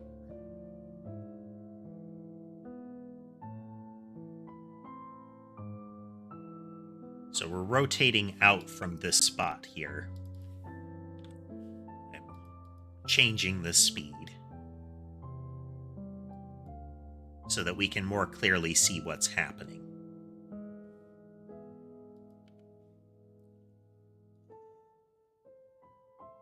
Ad break starting in 5 minutes, so we'll see if we can get it.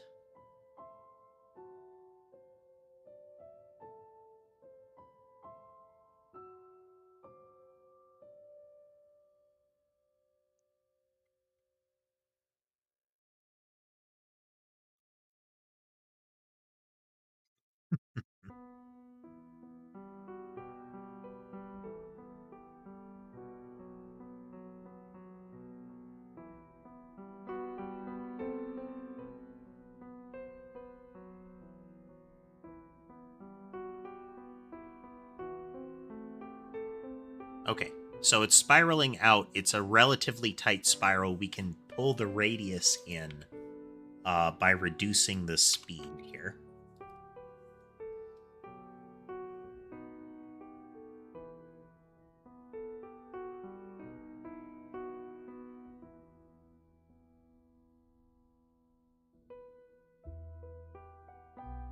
Should see it come back around.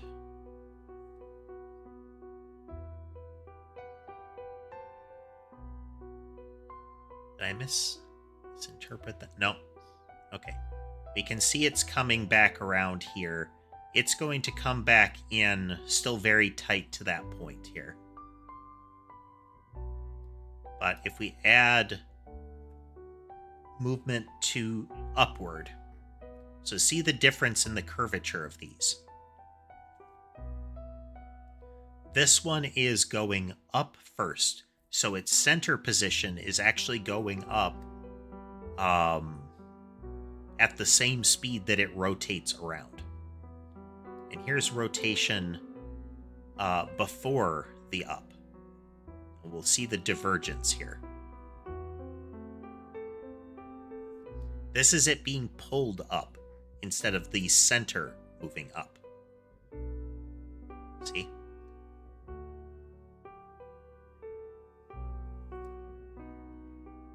It's still trying to do its actual rotation, but we're going to get a distorted circle.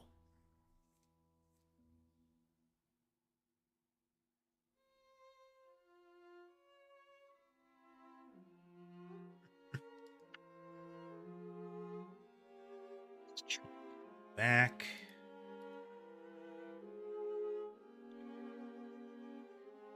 I do have to come up with a nomenclature here for setting it in more legible terms. Degrees per second rotation is how fast it goes around. How quickly the angle changes on it, and so how quickly it curves in the relative direction that we want it to do, and then how fast it moves along that line. So this will make it curve inward or outward more quickly within limits. And this is how much it spirals in or out. If we don't have this, then it will not actually change much. It will be a circle. So if we rotate out, we set this to 0.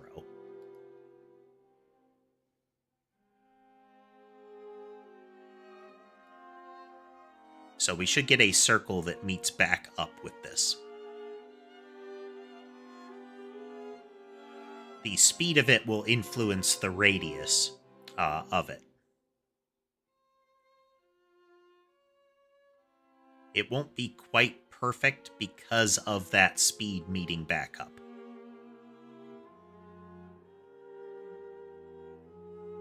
But we've got close to a circle here. Again, distorted because the speed and the degrees of rotation both contribute to how it moves. So now we're going to use the move up on it. This is going first, so the center of the circle, the origin point of the circle, is going to go upward.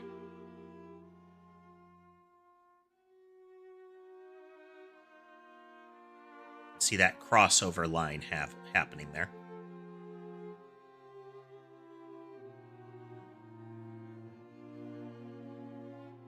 So units per second, we can see the one that's moving up has come back. Its center point, where it considers its starting point to be, is drifting up. So now if we do this first, so it's spiraling and then being dragged up. You can see a little bit of difference in how it moves. It's still trying to make this same circle, but it's stretched.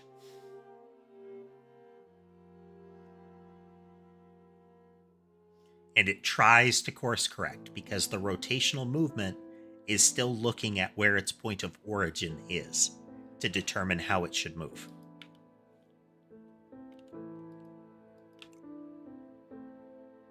We're going into an ad break for those watching on Twitch, so I'm going to be right back in a couple minutes here.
Okay, should be back. It's another good way we can indicate this.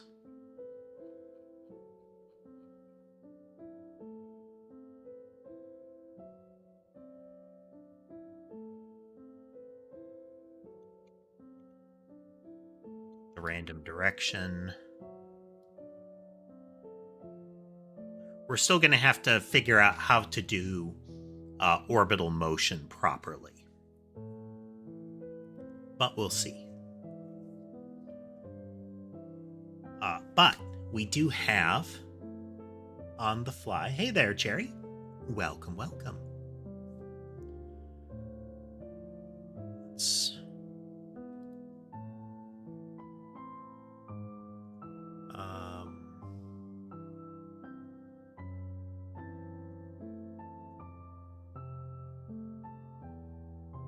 have a physics process here.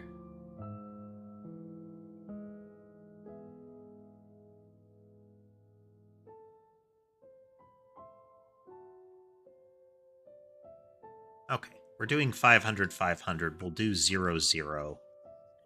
This will help us see some of the behavior. So spawning on player directly, spawning out from player.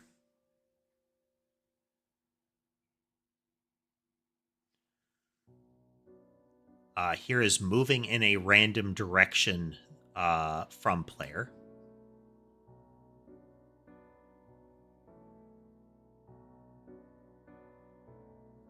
Now here's spiraling and then moving in a random direction. We should get a distorted spiral, this messy cluster of them. Now here's moving in a random direction, then spiraling.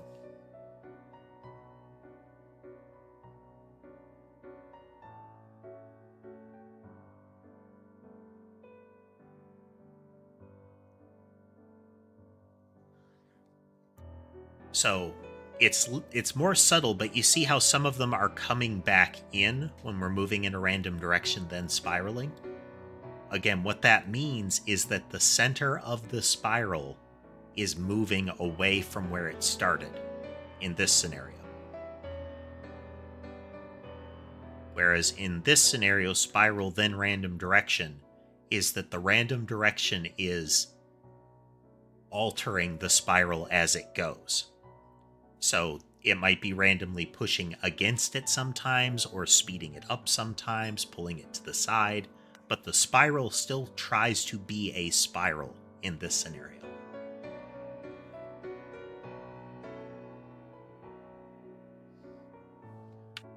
Then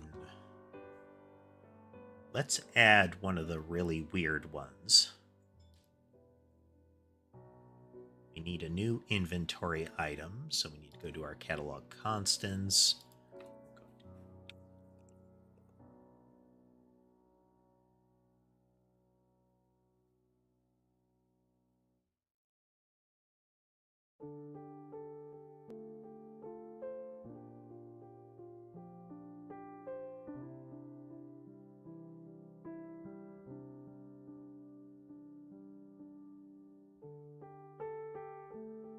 Let's just say toCursor. So now we go into our standard catalog. We have random direction here. It should not be straight line, but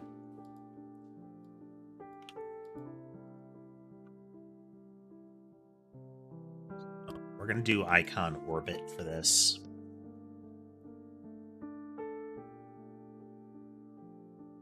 And propose direction toCursor.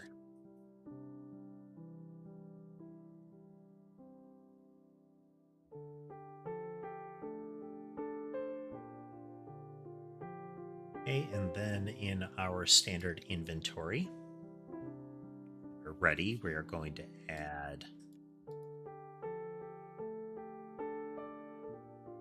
toCursor.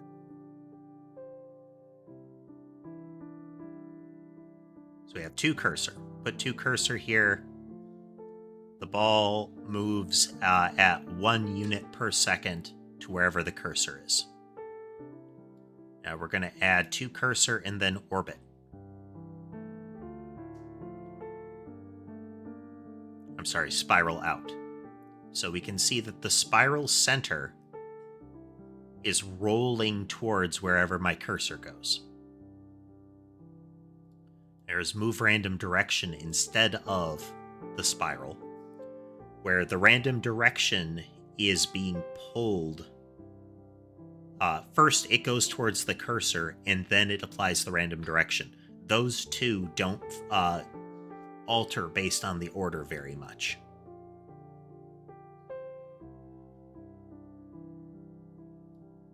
But here's towards the cursor, then spiraling, then random direction. So this is that the spiral tries to center around the cursor, and then the random direction distorts that spiral.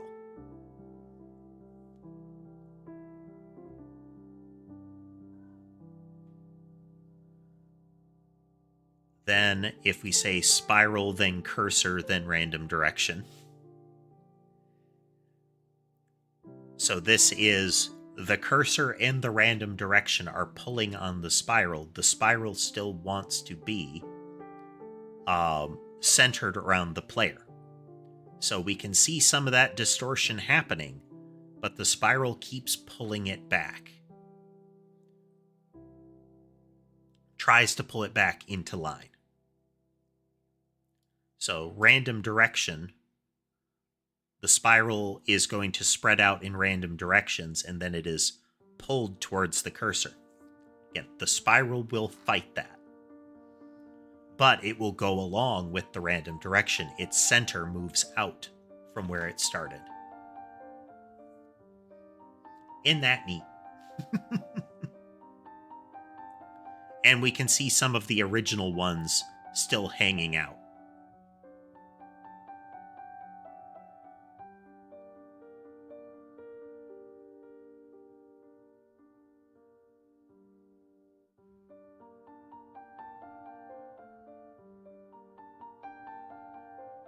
Like drifting around the edges there. There might be some anomalies going on in this process.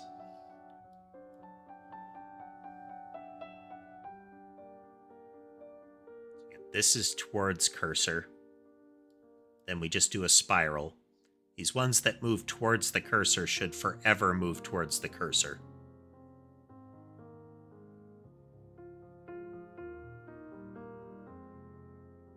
Now that they're on the cursor, they're pretty much a fixed entity.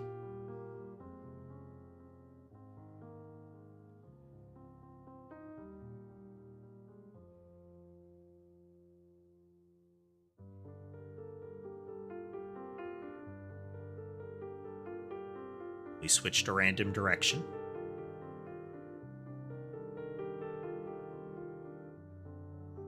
We can still see the one that's trying to move towards the cursor is going where I want it to. I'm going to put it in the upper left here.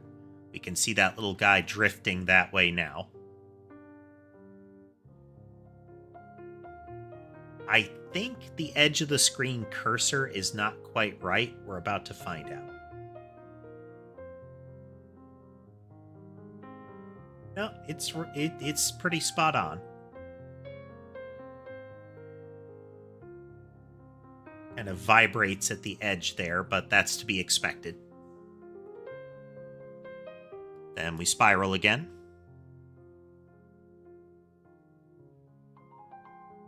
Okay.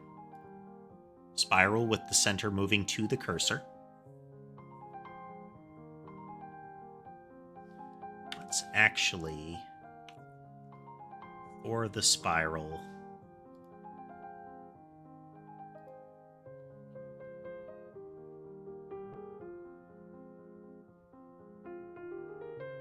this is rotate out, so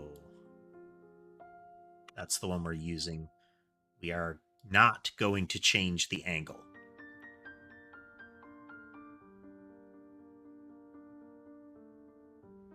So this is with no change to the angle. This is where the speed of it has the most impact. Because it's still saying, go in this direction and pivot accordingly so that you're perpendicular to the target with no adjustment. But now the speed has a noticeable impact on that. But we're going to really be able to see that when we change where the center is.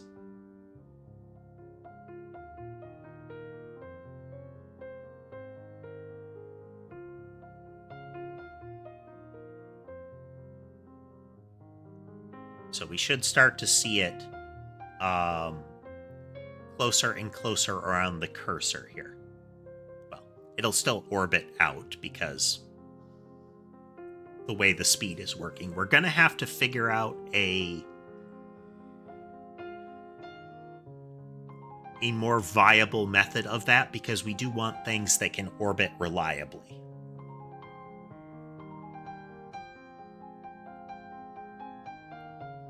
But I don't think it's end of the world if it operates this way.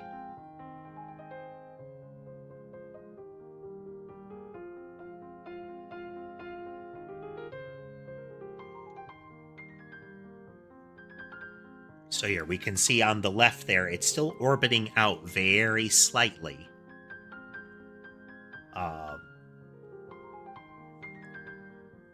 But we can see that it will drift as we go.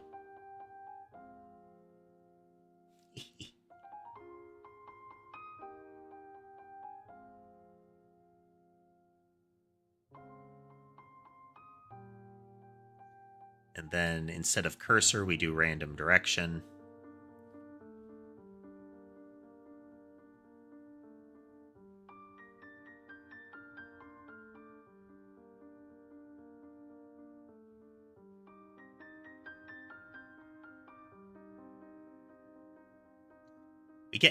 We get neat effects, and this is way faster than you would expect that for the game to actually play at. But these are the kind of behaviors that we're looking at. Instead of random direction, we are going to use item straight line here, but this will be movement right.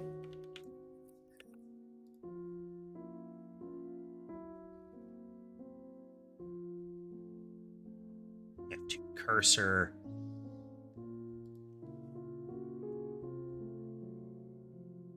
We're going to add a couple more here.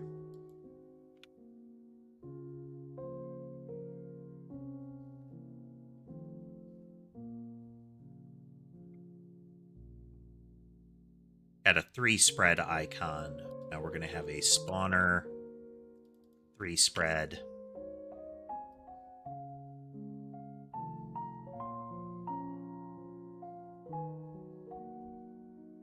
Constant.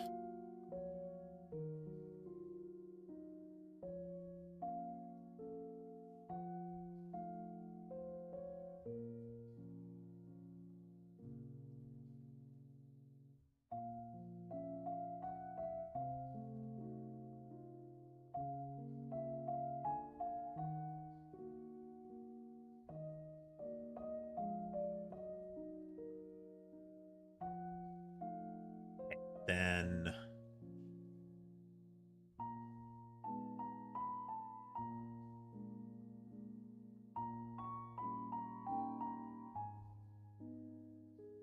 okay.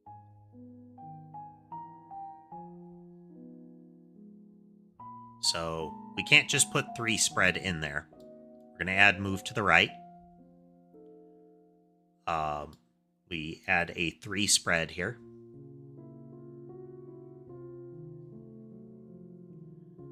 We add a spiral after.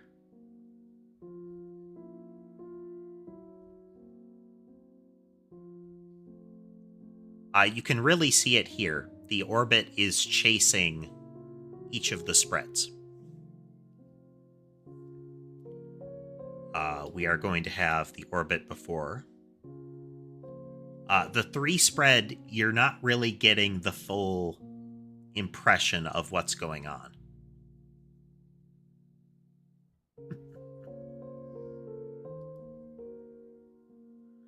We pull the 3 spread off. And now we put the right with the orbit after it. So we'll get this neat little spiral in a direction thing.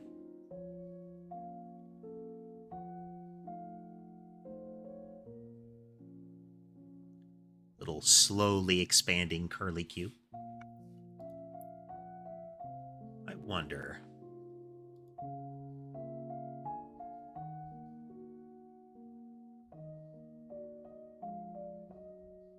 Do 1.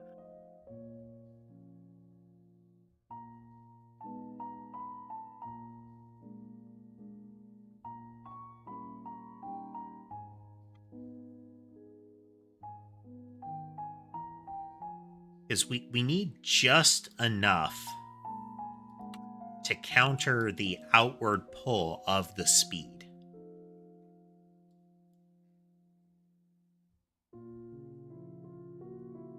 There should be a point at which the inward turn of it is enough to mitigate the outward push that we're getting.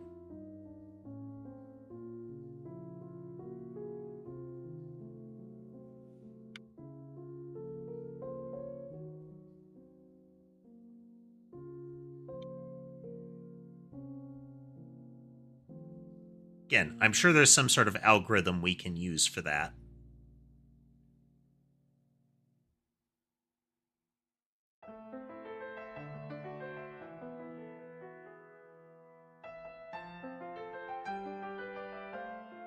So very tight to it.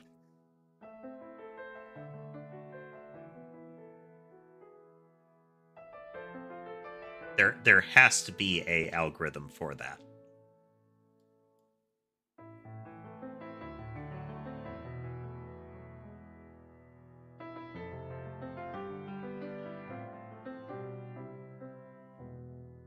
Where we can use a combination of the degrees of rotation and the speed that we're moving it at to make it so that it is a fixed spiral.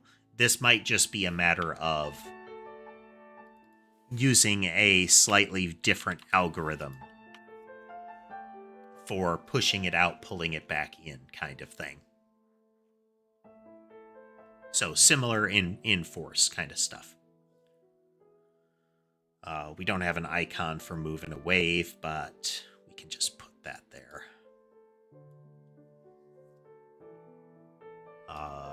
We'll switch this over to movement wave.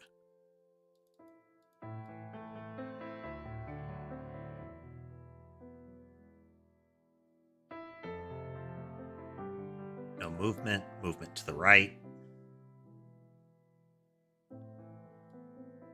Movement in a wave and then to the right. Didn't work.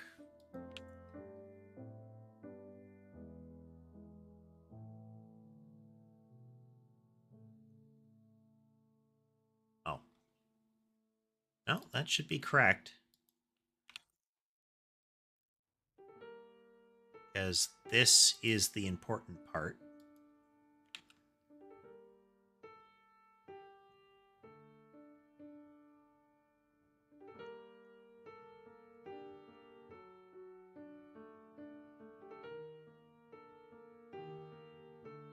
Oh, movement wave before any other motion doesn't matter. You have to move first before it can distort it into a wave. It's a wave, and then if we spiral after it, again, this will be... Hey there, Sasha. Welcome. So this is a spiral following the path of a wave to the right. So we can see it's a little distorted as far as how the spiral looks because its center is going up and down to the right. If we do the wave after the spiral, we'll start to get little loop-de-loops and whatnot.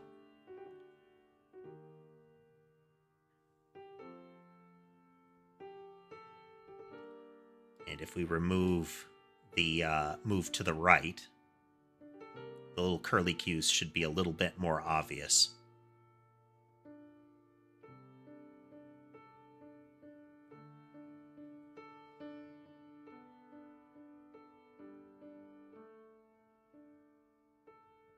And then we'll split into 3.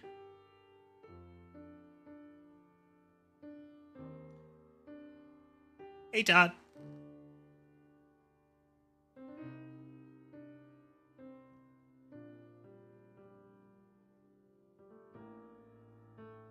We remove the wave.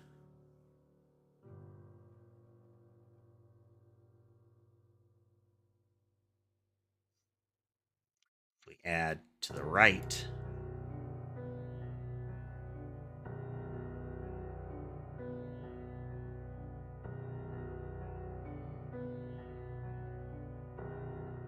We remove the spiral. We just get this perfect triangle. We add the wave after.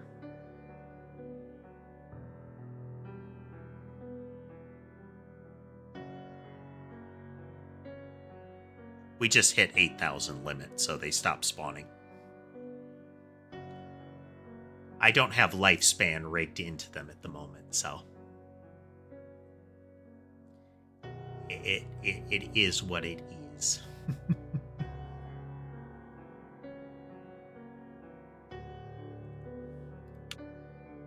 Okay.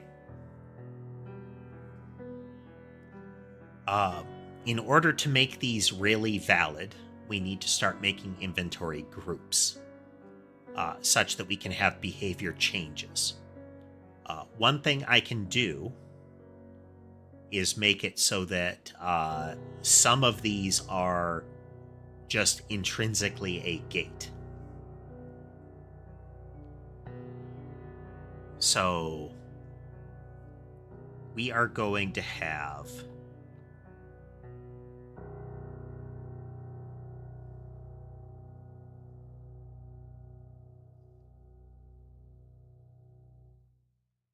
going to change this. Hey there, Laura. How you doing? Instead of the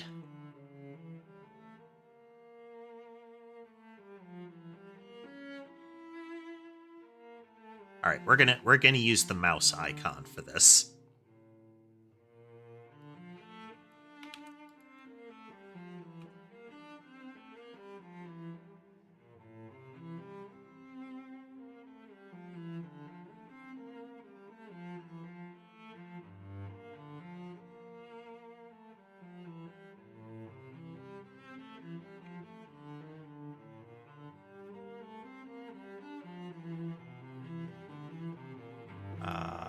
We'll use wind up mouse.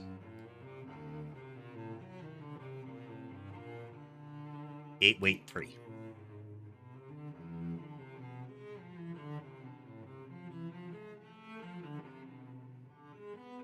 Oh, can't be that. We need an actual behavior that is gate wait 3.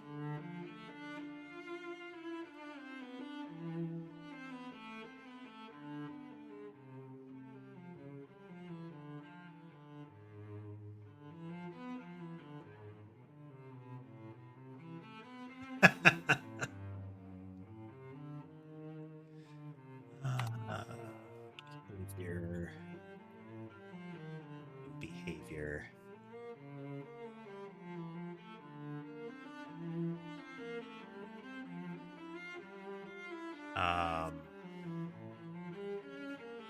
Behavior group.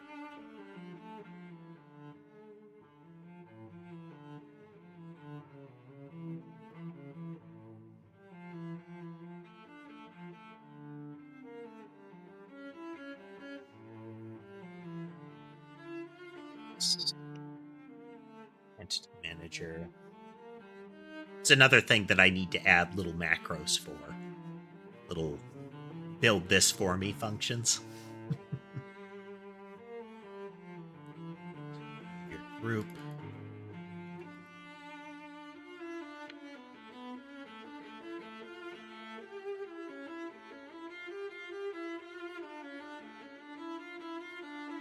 Eight.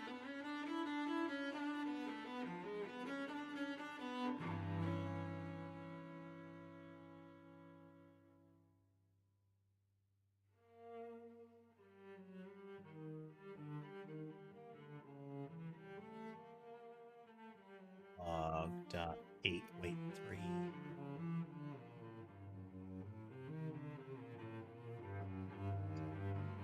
Catalog constants. 8 wait 3. Okay, this is a behavior group that does nothing but trigger a gate.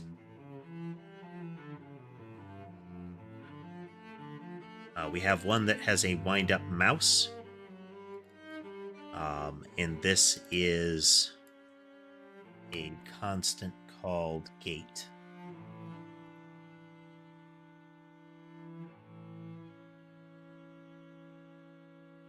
And we need standard inventory.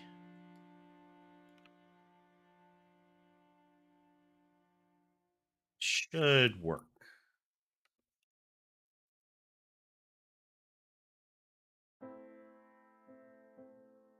Yes.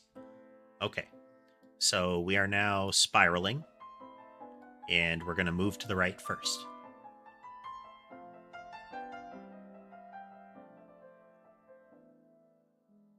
Okay, so spiral drifts to the right. Now we're going to add our gate in between. Moves to the right, then starts spiraling. And it will only spiral henceforth.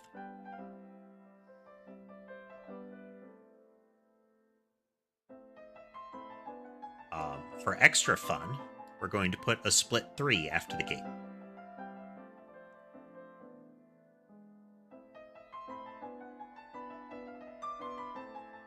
So it moves to the right for 3 seconds, then splits into 3 in a spiral pattern.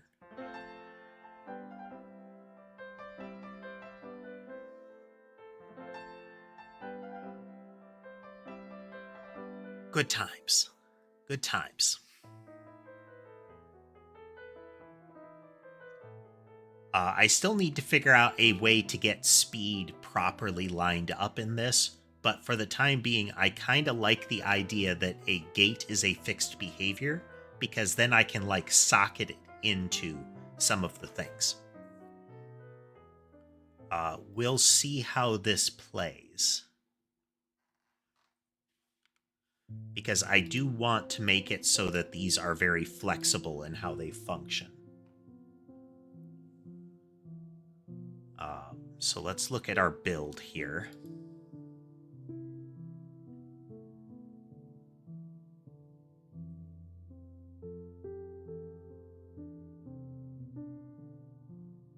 Because I feel like this actually needs to be recursive process behaviors here.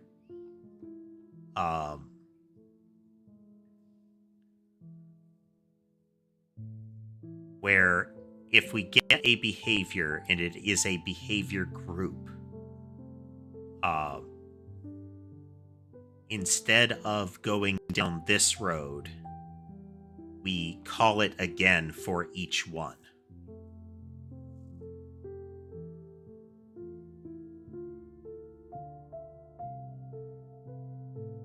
Tricky.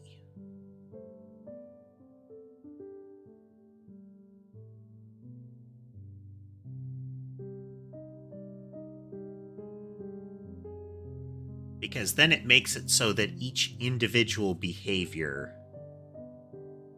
is in itself handled this way.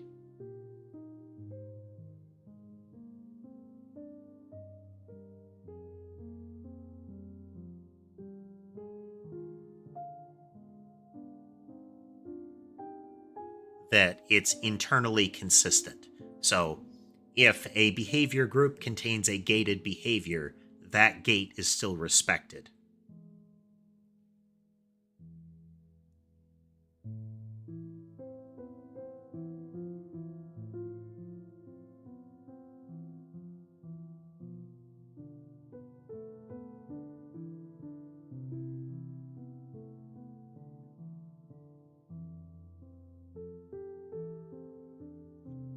But a behavior group itself as a gate wouldn't be respected in this scenario.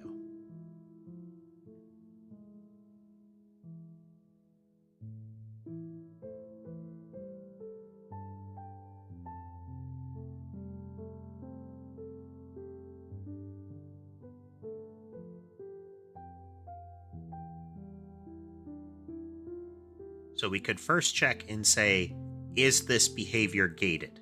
And if it's gated, then we set up the new logic here. And then we call this again on either the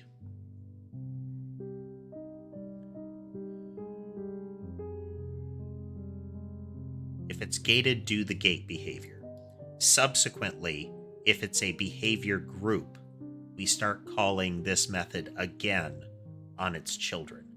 Otherwise, we finish out this logic.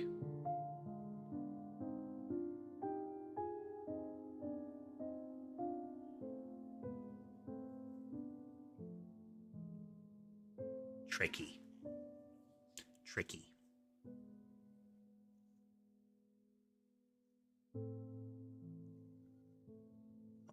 Just a second here.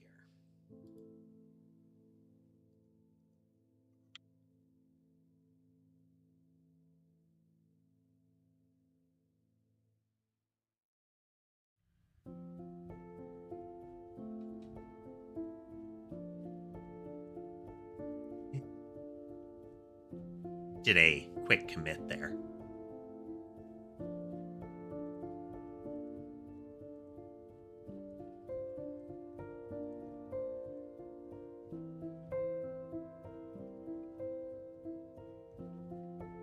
If behavior is gated.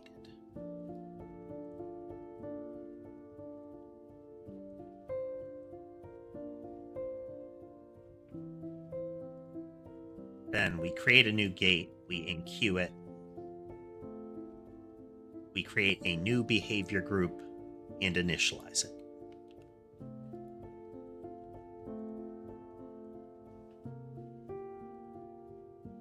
Then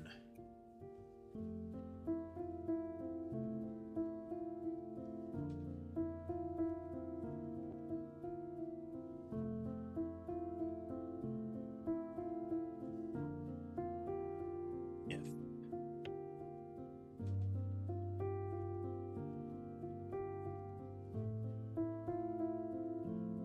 type is equal to type of behavior group.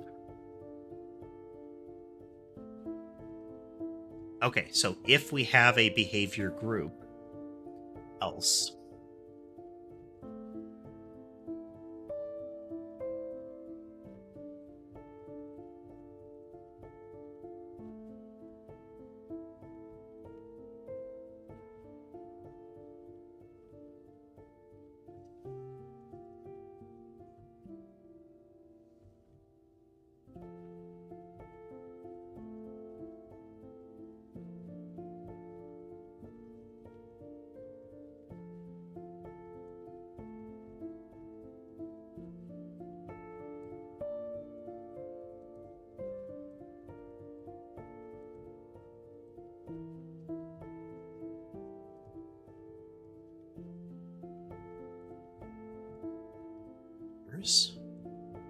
else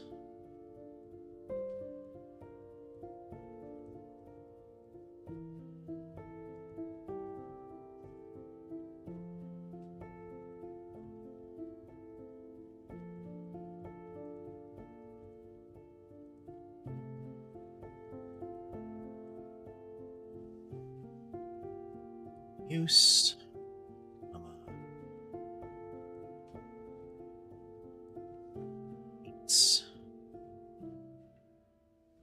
behaviors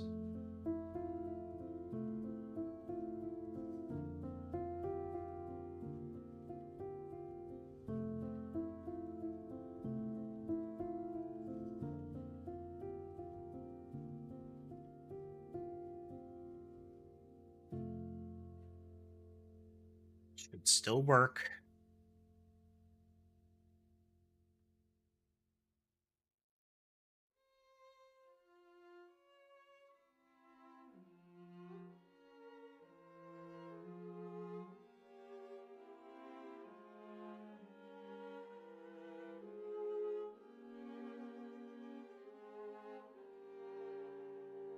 Okay, that will break it down if we do it that way. A entity that is a gate by itself. I'm sorry, a behavior group by itself will break this process down right here.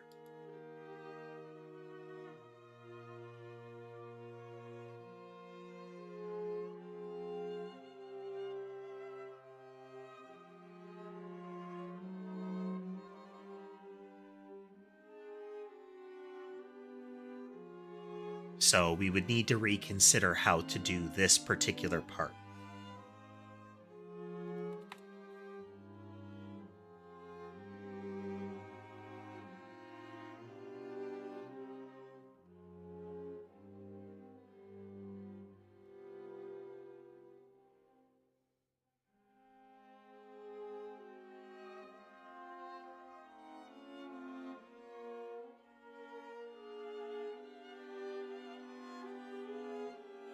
If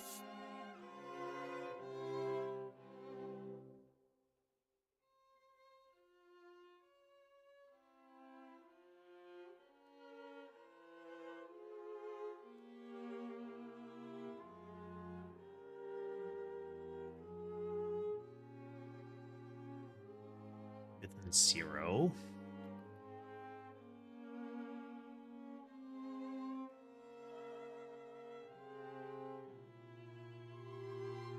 Else.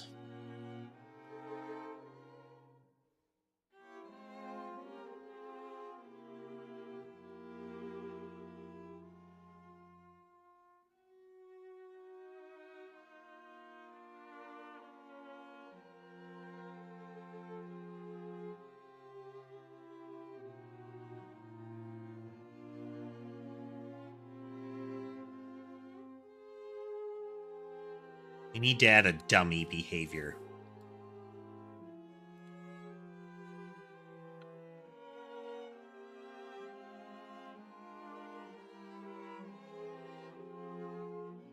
This is a do nothing, where we say there is a type of behavior that has no operation that happens here.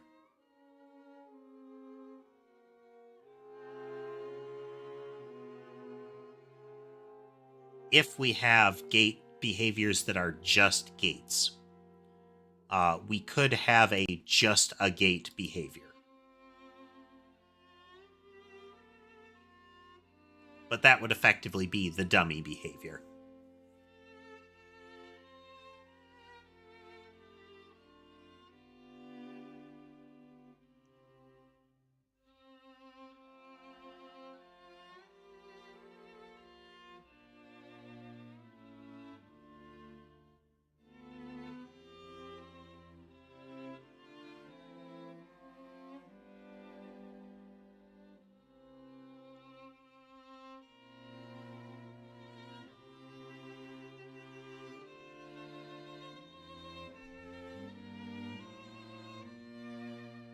A behavior is pretty much just a behavior that does nothing.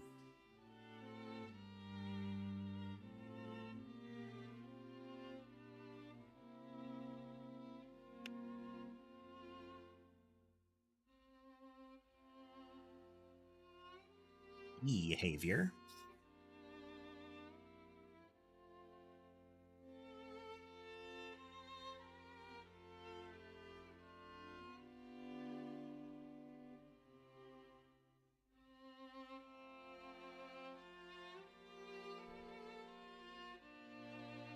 And a base behavior.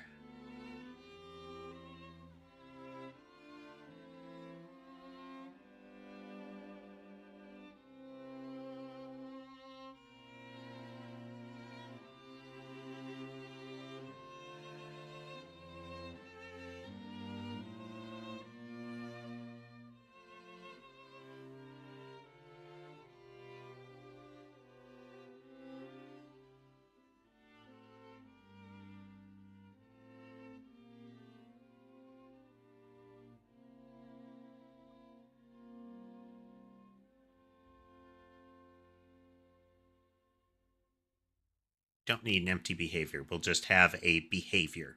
It does nothing.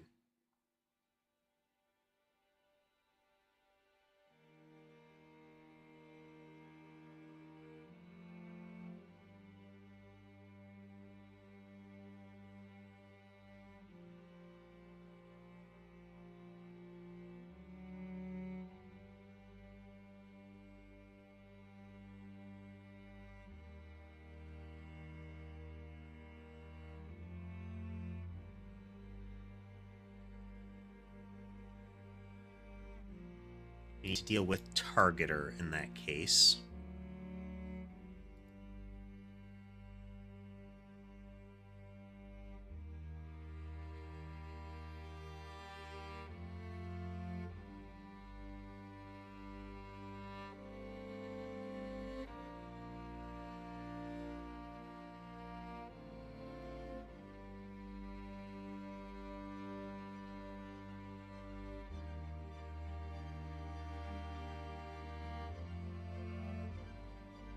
almost think the dummy behavior is actually useful.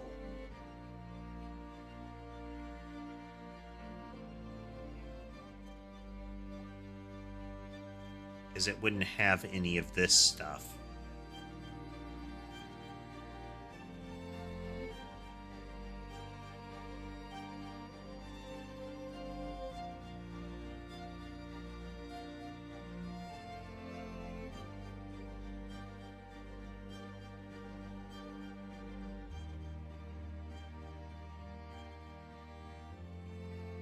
But that we can just manually set.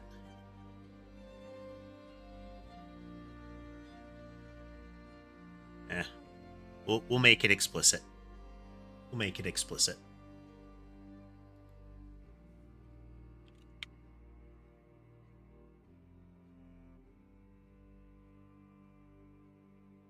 Behavior extends behavior. And then, just like in a behavior group, when we initialize it,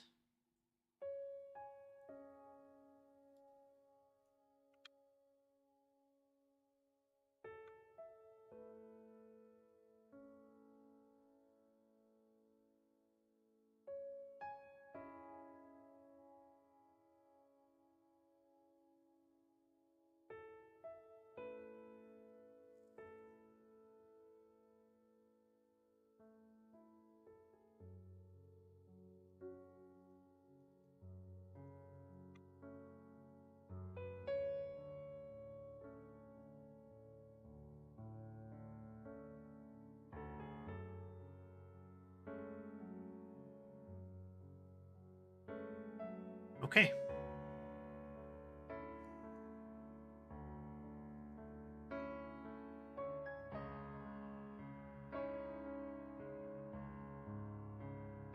So now we have an empty behavior. And our standard catalog.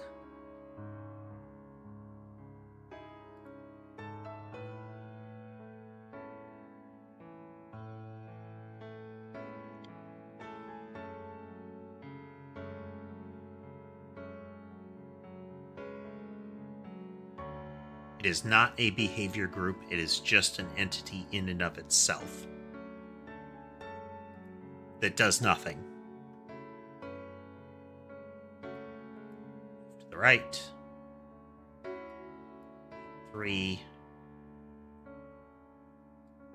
Split. Still breaking. We'll have to take a look at this further. Let's see here.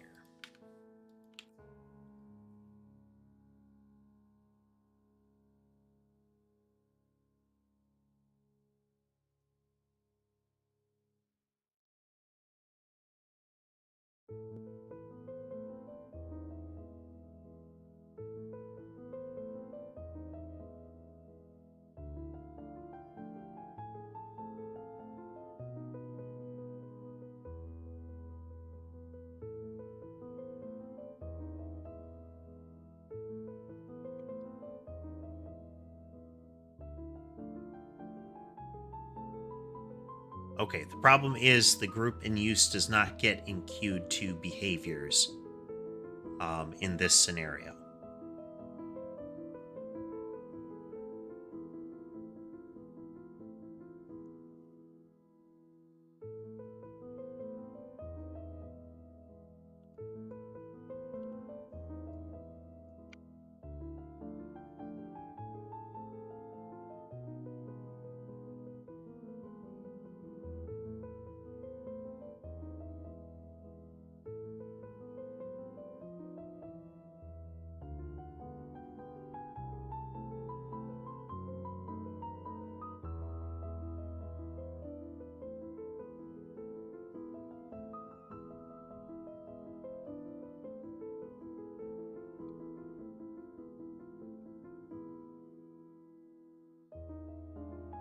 Use.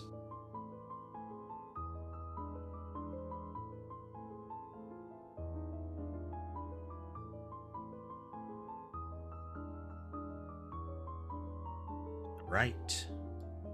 Waiting 3 seconds, then splitting. There we go.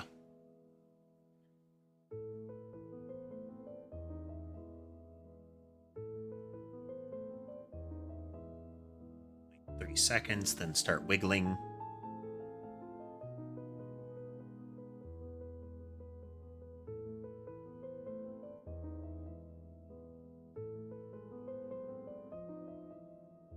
Spiral out, wait 3 seconds, wiggle in a straight line.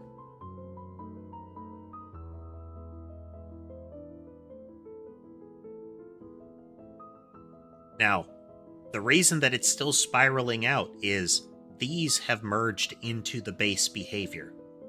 If I put a gate before it, though, with the move to the right,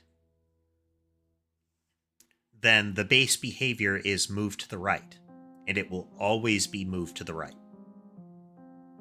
And it's after 3 seconds we do all this other stuff.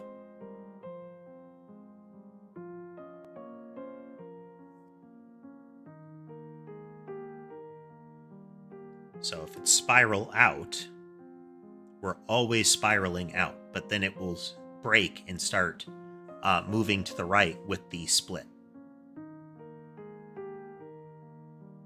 and the wave.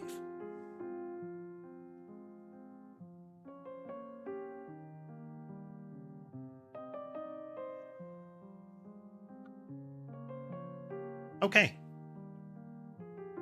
Okay.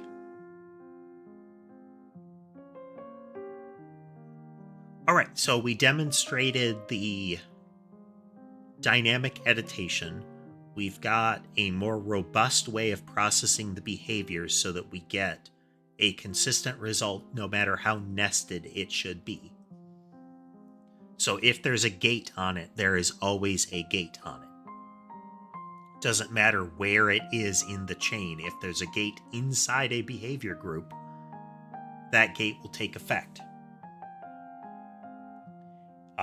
If there is a gate on the behavior group, then it counts as an initial gate right there.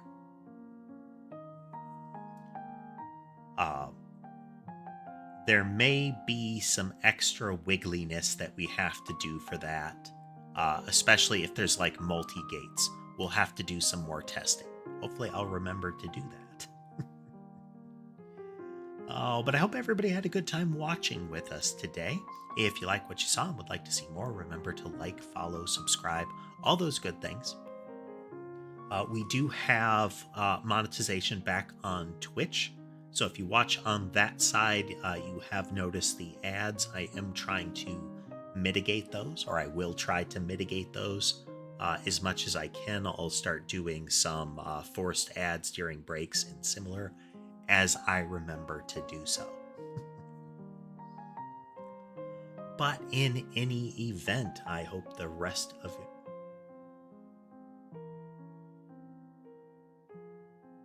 Oh, that was a big banner that was unexpected there. And thank you for joining over on the Twitch side, Parakeet. I appreciate it. Been a bit since we had that monetization, finally pulled the trigger on reactivating it after they reversed course on a contract update that made me drop affiliate over there. But we're back and running. But as I was saying, if I hope the rest of your day is good, and I will see you next time. I think we're going to be playing Amanda the Adventurer 2 for our next stream. I'll get that posted when I know for sure.